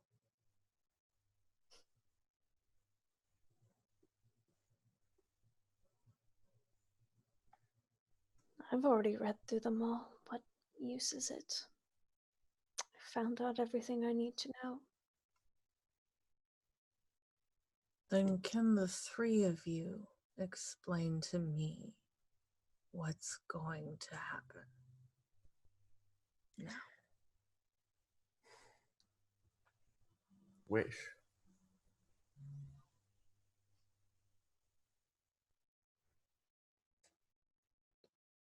Anything? Any ideas? I am going to find and quarantine a heretic aboleth. That's also in service to this god, and try not to die in the process.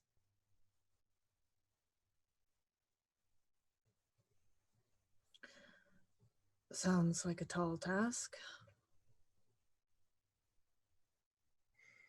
Jill?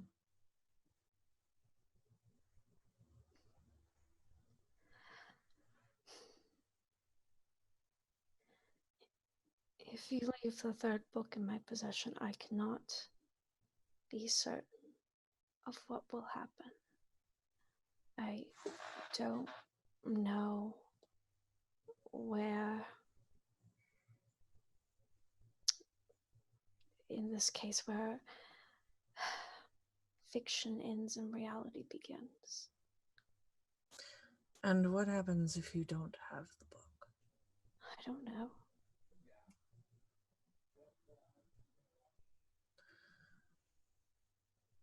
Ulman, any thoughts? Thinking myself into a worse situation. I'm not sure I have any good input at this point. For now, at least. Well, you're not allowed to talk to gods anymore. Can't prevent that. They seem to talk to me when they want to, but I won't read any more strange books, I can promise that. Jill, would you like me to hold on to the book for you? It's better if you don't. I can't read it.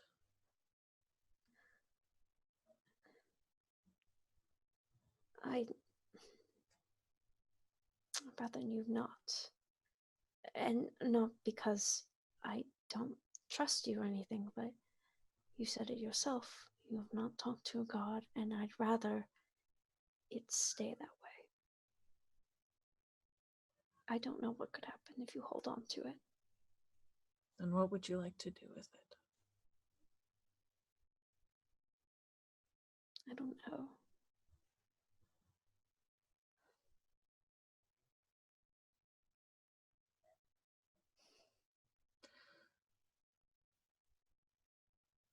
Albus, what do you need to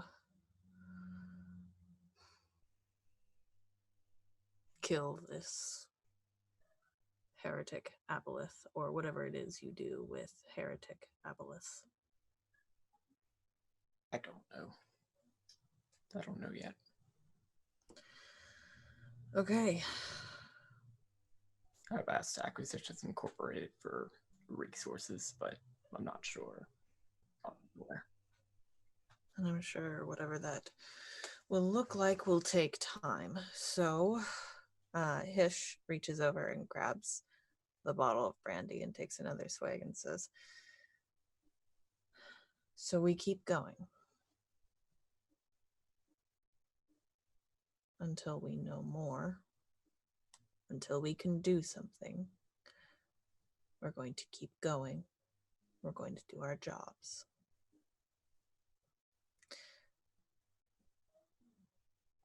Albus,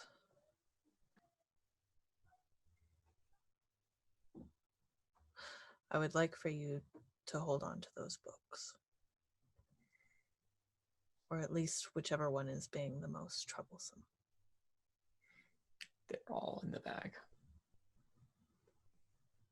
and I don't plan on taking them out. Works for me.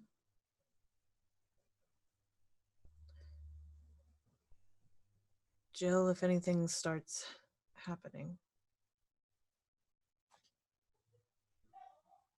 I want you to let me know.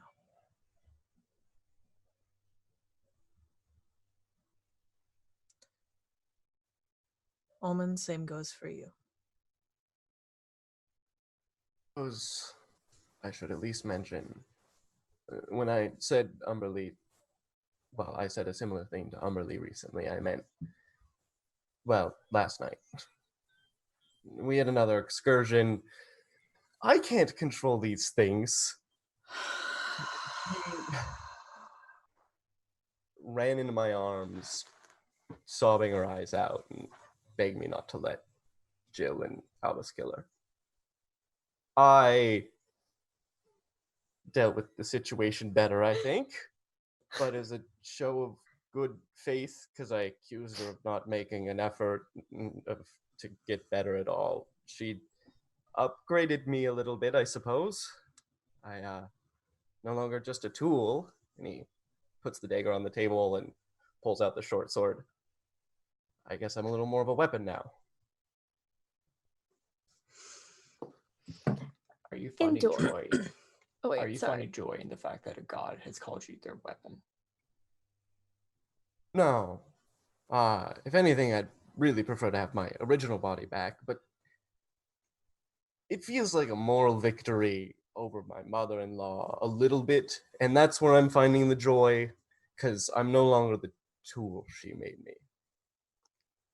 Where did Umberly come up with the idea that I was trying to kill her? I don't know. Probably she knows you're an aboleth. She said she listens to me a lot, so I don't like that, but now I know she's still there. You are there waiting to catch her in your arms. I am a married man, and there are a lot of people flirting with me, including gods and very old women, and it's honestly a little disturbing. Tell me about it. Indoor. Can I?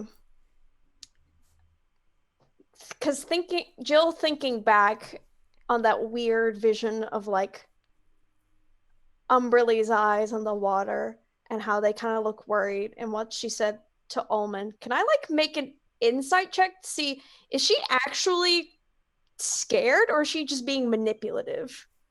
Make an insight check. Come on. Big old insightful brain. 25. There seem to be hints of fear looking up towards you. It doesn't seem like it was inherently manipulative because you didn't know that this was the case beforehand.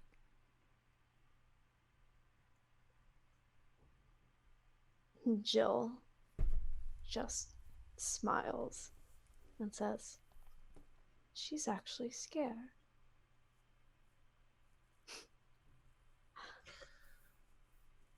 And do you think that's a good thing? I think it's only fair after what she's done to me. I understand why you would take pleasure in that. But people do stupid, terrible, and dangerous things when they're scared. I can't imagine what that looks like for a god.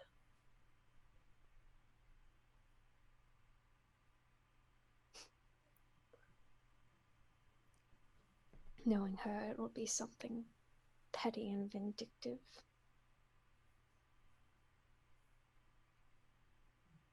She's already trying to turn Ulman against us.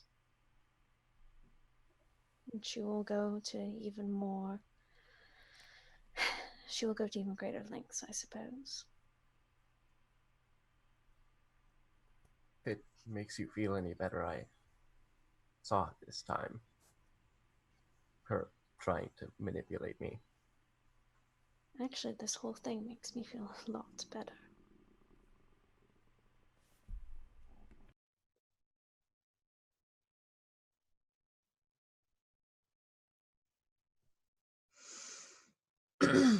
Great. Hish pushes his chair back and stands up. And he says, well, now that we're all feeling better, like I said, we keep going. Nothing changes, and we keep each other informed of what's going on.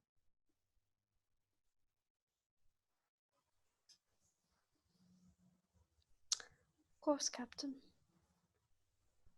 I'll do my best, as I always try. Yeah.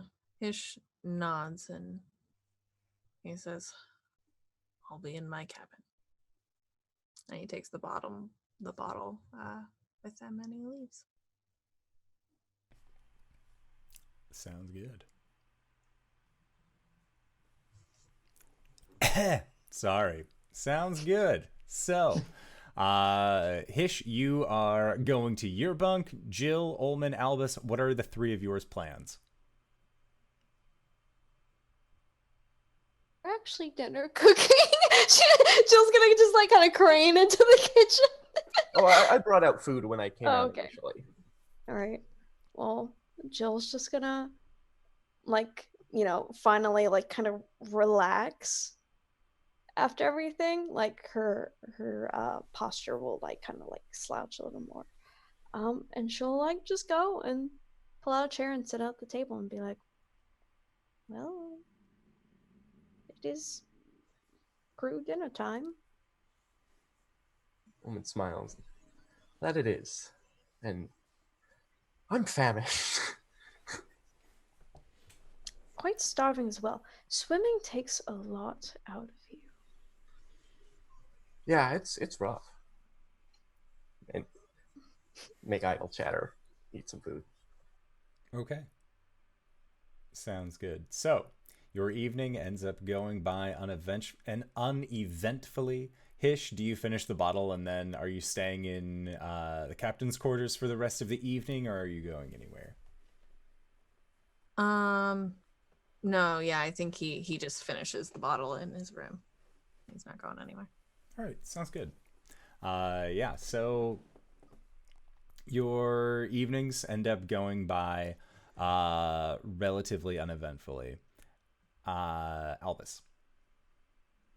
Before I go to bed, I would like to reconvene with Hayato Kide. Okay. And ask if, number one, Galaxy brain them. And then number two, ask if the heretic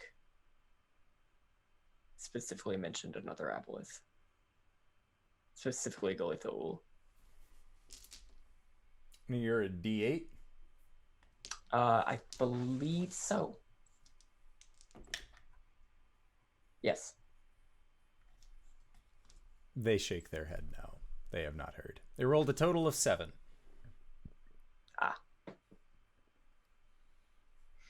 And it says, perhaps one of the others heard, but I had to survive through some means. I understand.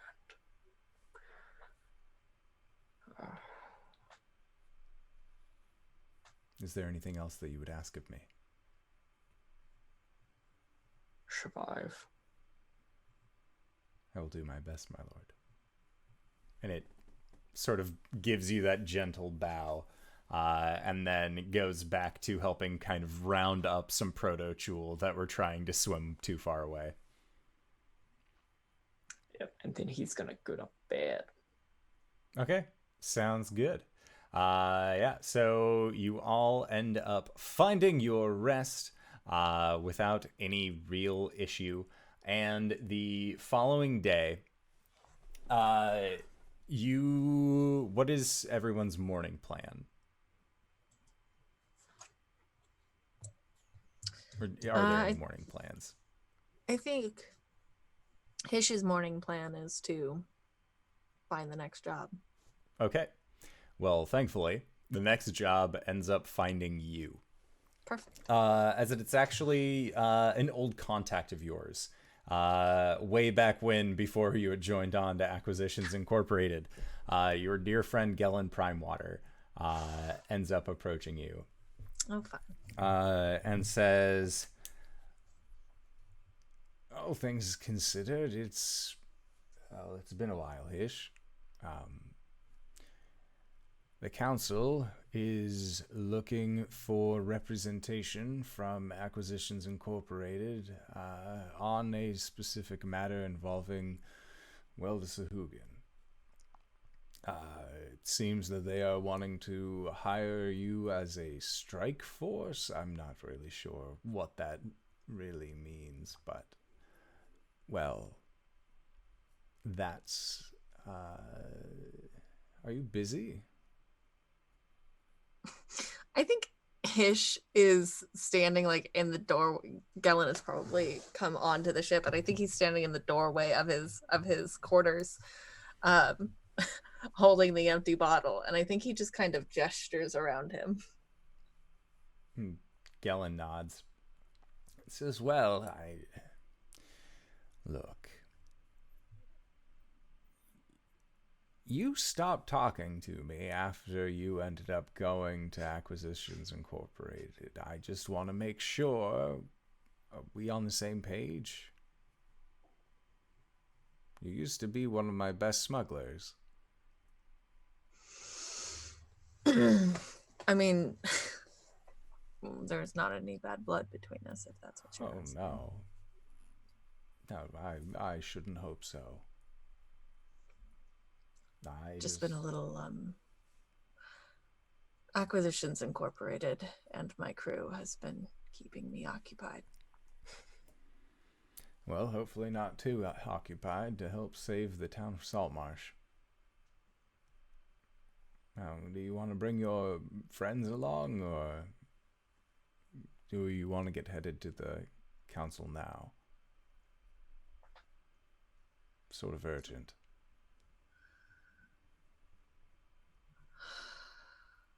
I'll rally the troops. I'll meet you over there. How about that? And he just gives you a nod, and then makes his way off towards the council chambers.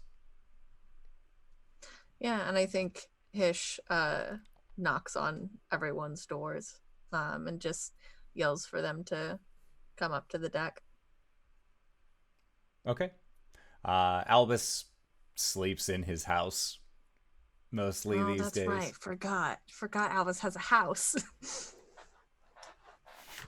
We'll pick him up on the way. Okay. So as you guys are going along your way, make perception checks.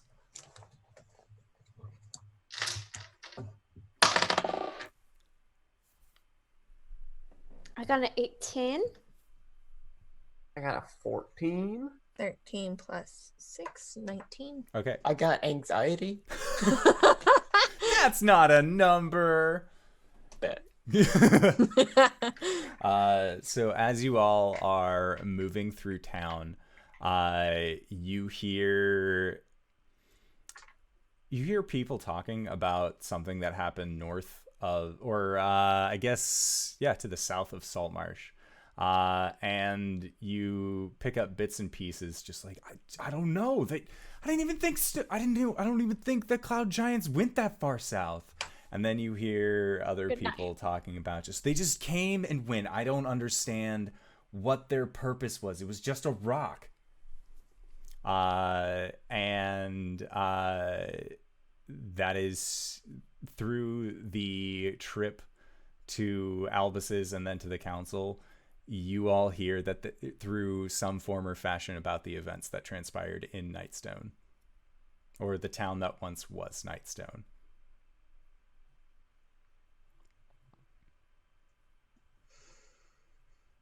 I walk forward, straight-faced, unraveling at the seams. Ditto? Hish is looking progressively more and more tired as we make our way to the council. Albus is looking progressively more and more in pain from his fucking migraine.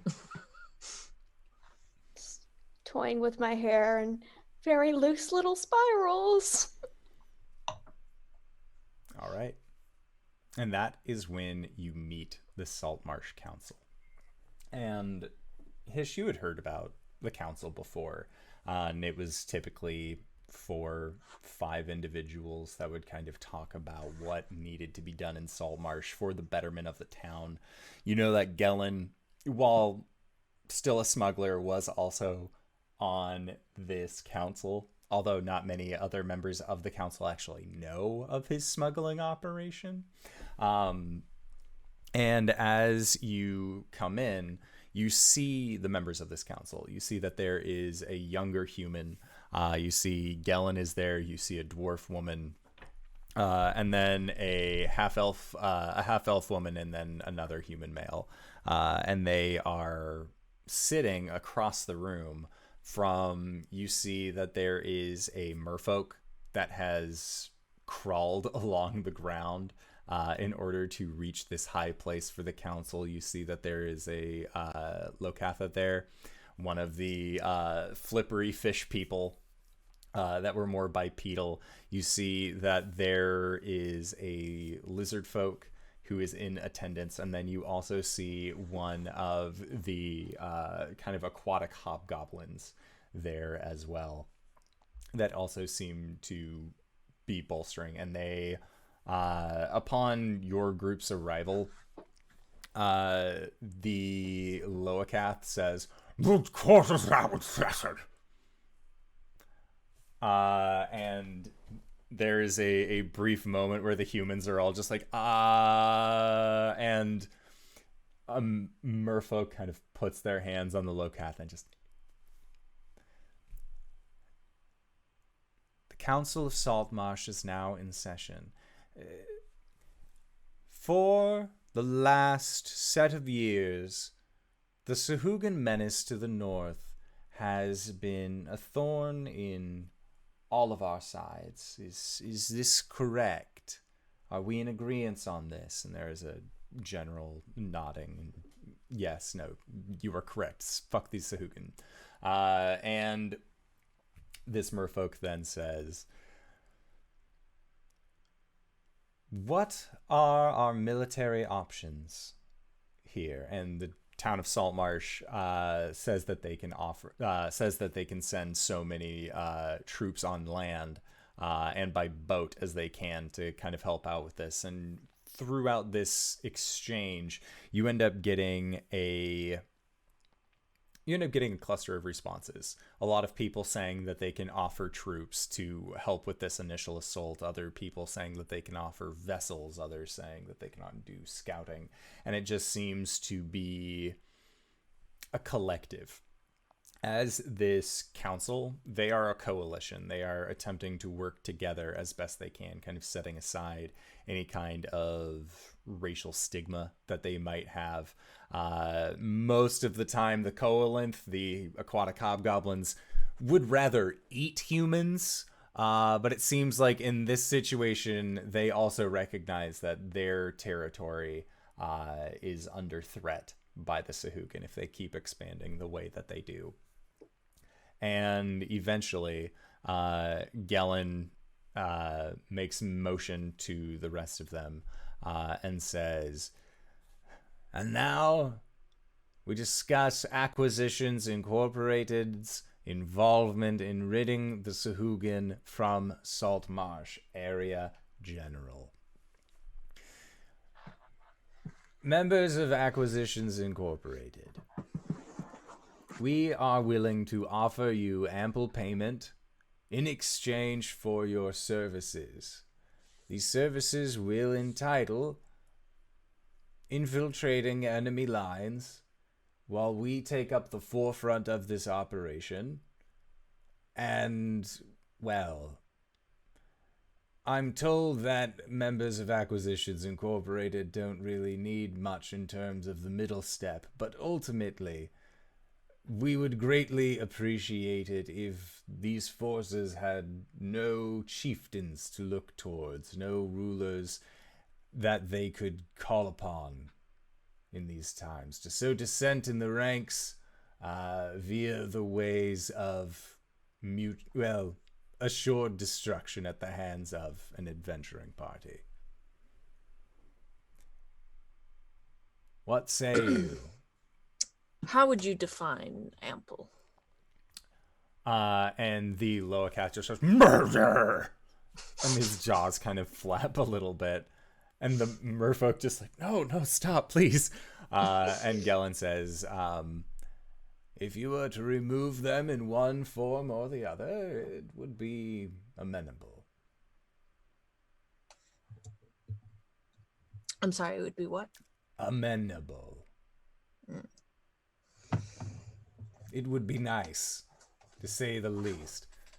Documancer, I believe, is your rank. Yes. Can we get this in writing? And he nods, and then motions for one of the stewards that is there to then work on getting a duplicate contract. It seems like they had only made the initial one. But somebody is working on getting you a contract of it as well. Well, I will let you and my documancer work out what that price is for these chieftains. But I don't see why we can't do that. And he kind of looks back and forth at the three of you.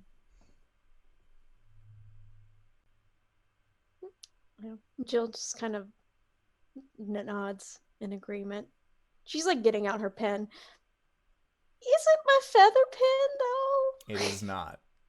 The only pen that you find within your documancy satchel is a dark iron pen. It's not my feather pen. Okay, well, we're just gonna kind of slip the pen up the sleeve. Just kind of be real casual about it.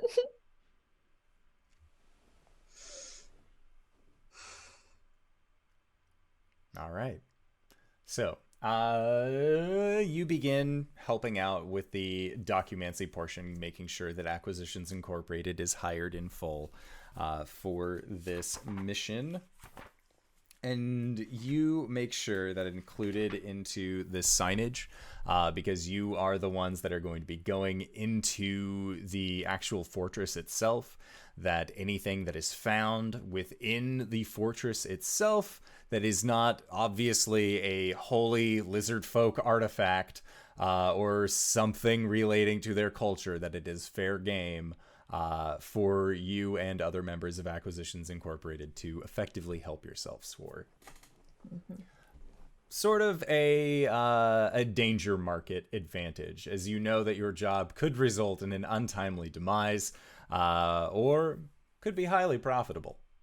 Either way, great turnover. And as far as funding, you know that not only will you earn the thanks of all of Saltmarsh. Well, it's valued at 0 gold, so. But they will be willing to offer up to a grand total of 4,000 in terms of gold,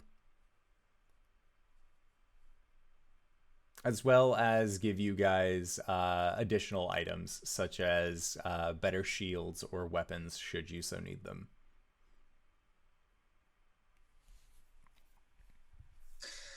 All right, agreeable enough.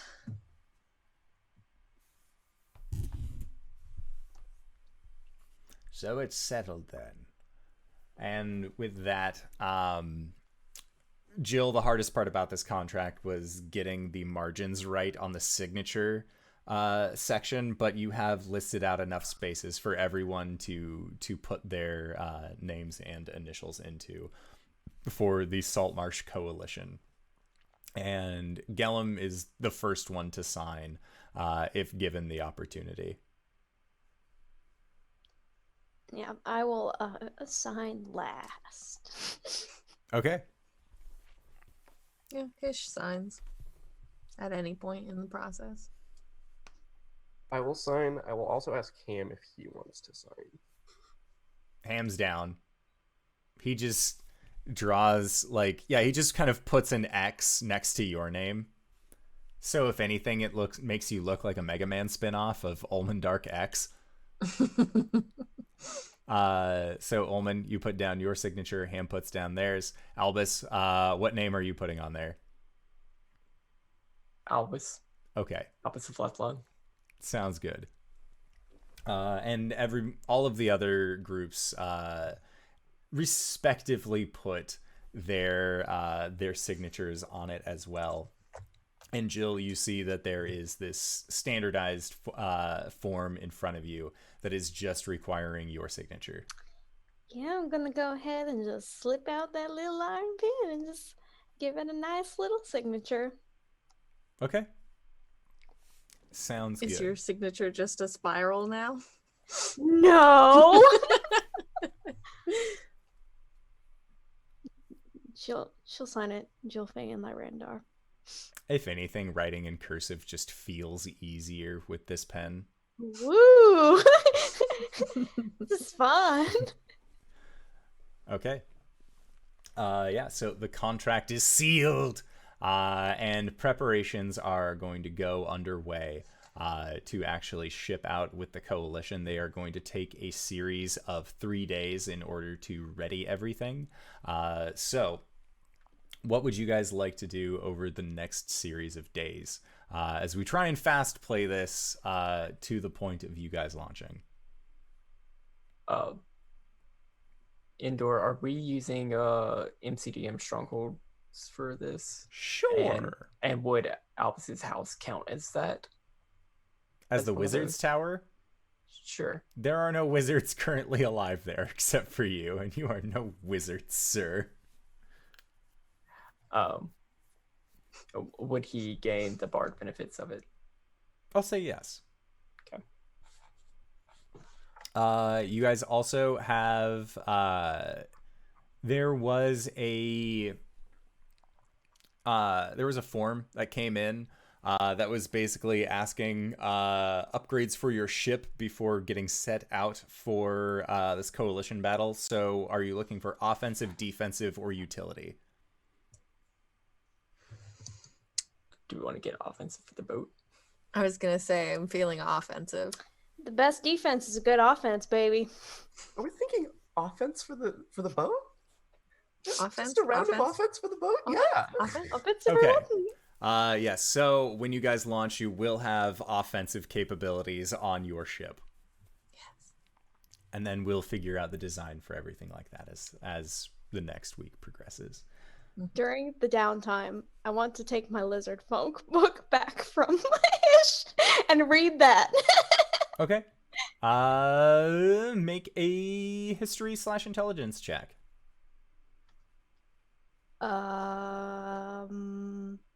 Okay. Bam. 16. Okay. 16. Yeah, you two also gain like the basic understanding of how lizard folk speak. If anything, you more have like a quick reference guide now to be like, oh, what the fuck are they saying? Like you can't easily like speak it back, but you can hear broken bits. My pocket dictionary. Your traveler's guide. All right, Ulman Ham, anything you wanted to do over the next several days? I think having had his unwinding time spoiled by some traumatic events, he goes back to doing the same thing he was, which is art out in the woods and just enjoying time. I think he also invites Hish and Jill to join if they want. Yeah, Jill will go and like she'll just like read her book in the grass. Yeah, Hish goes. But I think he spends the majority of his time He goes for a little bit, but I think he spends the majority of his time at home. Okay. Sounds good. So it is the evening before you guys are setting out onto the ship to head off towards this Sahaugin stronghold. Jill, you are in your room. Make a wisdom save. Why'd you have to go and do that?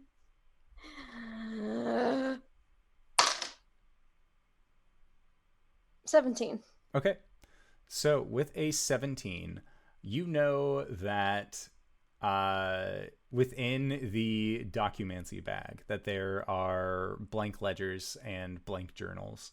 And with your 17, you feel yourself being drawn towards your documancy ledger. Is this like a I can't really fight this thing, or like no, you can. You just feel yourself being drawn. This isn't that you are currently being. It's very gentle. She's just going to yeah, I think she's gonna stay away from her desk and just like kind of get in the bed and just be like, no, no, no, no, no, no. Okay. And that is the end of tonight's session. So I would like to say thank you to everybody who decided to stop by and join us for this fantastic game of Dungeons and Dragons, Ghosts of Saltmarsh. We are going to be back next week with the same group of people doing some fucking sieging while you guys upgrade your ship. It'll be a good time. So, hey Dingo, where can we find you? What do you do? Great question. You can find me on the floor dying. You can also find me on Twitter at WheresMyDingus. That's where you're going to be able to see all the shows I do. I think I'm only in a handful of shows right now. On Mondays, I'm not doing anything. Tuesdays, you can find me on twitch.tv/off_the-table playing Alas for the Awful Sea, where I am also a captain having a rough time. Every other Wednesday, you can find me back on Off the Table playing Burning Wheel for our final season of Burning Anghelm, where I am a queen who's having a rough time. And then Thursdays here, Fridays, you can find me back on Off the Table. Tomorrow, we're having our premiere of also our final season of our homebrew D&D campaign, Tales from Thersha, where I am playing a halfling rogue who's also having a rough time. It's great all around. But she's about to go home to her half-orc girlfriend, so she's very excited about that. So that'll be great. But yeah, I think that's it for right now. Excellent. Reeves, where can we find you? What do you do? Hi, I'm Reeves. You can find my mortal body here, my soul ascended elsewhere at the moment. On Twitter at Reeves_bot or on Twitch at the same place. I stream on Wednesdays. I'm trying to play through all the games that I own, 3 games a week, an hour at a time, decide if they're worth playing more. I am incredibly washed out and light. I didn't even realize that. But Thursdays, I'm here. Sundays, playing board games with my friends on my channel. We're playing Divinity 2. We just got to Act 3. Thank God. There's still 2 more acts. No. We'll be playing for a long time. And then maybe Borderlands 3 after that. Who knows? But, yeah.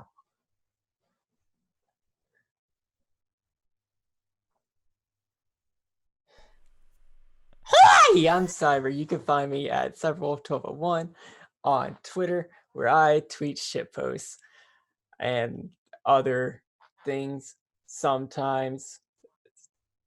Yeah, like whenever I go live on twitch.tv/Cyberwolf1201, where I play video games so badly.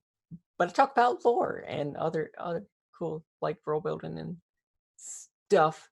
It's a good time. It's spooky month. I'm gonna be playing something maybe Luigi's Mansion 2. I don't know. The third one's coming out, and I'm sure nobody's played the second one, so that seems like a good choice.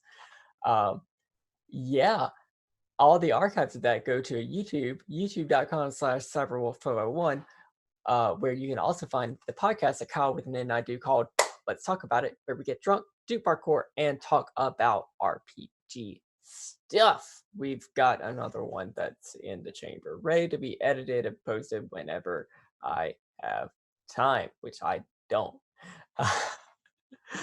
You can also find some D&D Beyond homebrew tutorials. The last one that I posted, our dear friends at Open for Adventure, Camille does D&D. Her Paladin Oath of the Curse. I'll show you how to put that in your D&D Beyond game. Yeah, but for other RPG stuff, you can check out my Patreon, patreon.com/cyberwolf1201, where I have the Emon Dragon Heist Waterdeep conversion to make it as lore friendly as possible for the Exandria setting from Critical Role. You can also find stuff on DM's Guild now. Hey, that's cool. But for actual play stuff, you can find me here on Indoor Adventures on Thursdays. Hey, you found us. Cool. You can also find me on the Monday night homebrew game where I play Arjan, the Black Dragonborn Blood Hunter Cleric of the Scaled Tyrant Tiamat. Yeah. DanaeKeener.com.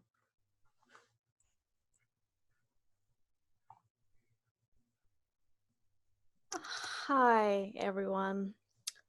My name's KyleWithAnN, and after tonight, you will not be able to find me anywhere. I am leaving the internet. But if you could find me, it would be at KyleWithAnN on both Twitter and Twitch. Twitch, I play video games. Twitter, I tweet about when I'm playing video games or when I'm in other people's projects. Like, for example, Tuesday nights on twitch.tv/off_the-table. I play in Alas for the Awful Sea. I'm also having a bad time in that game. Here on Thursdays. You've already heard the spiel about Let's Talk About It. You can find that on YouTube, iTunes, and pretty much wherever else podcasts are available. Anchor.fm, that's one. Also, if you like hearing the soothing sounds of my voice, please check out another podcast called Cape Lorelei, another off-the-table project. It's an Urban Shadows actual play podcast where I play a character who's having a okay time, I guess, comparatively. But yeah, that's it for me. See you never.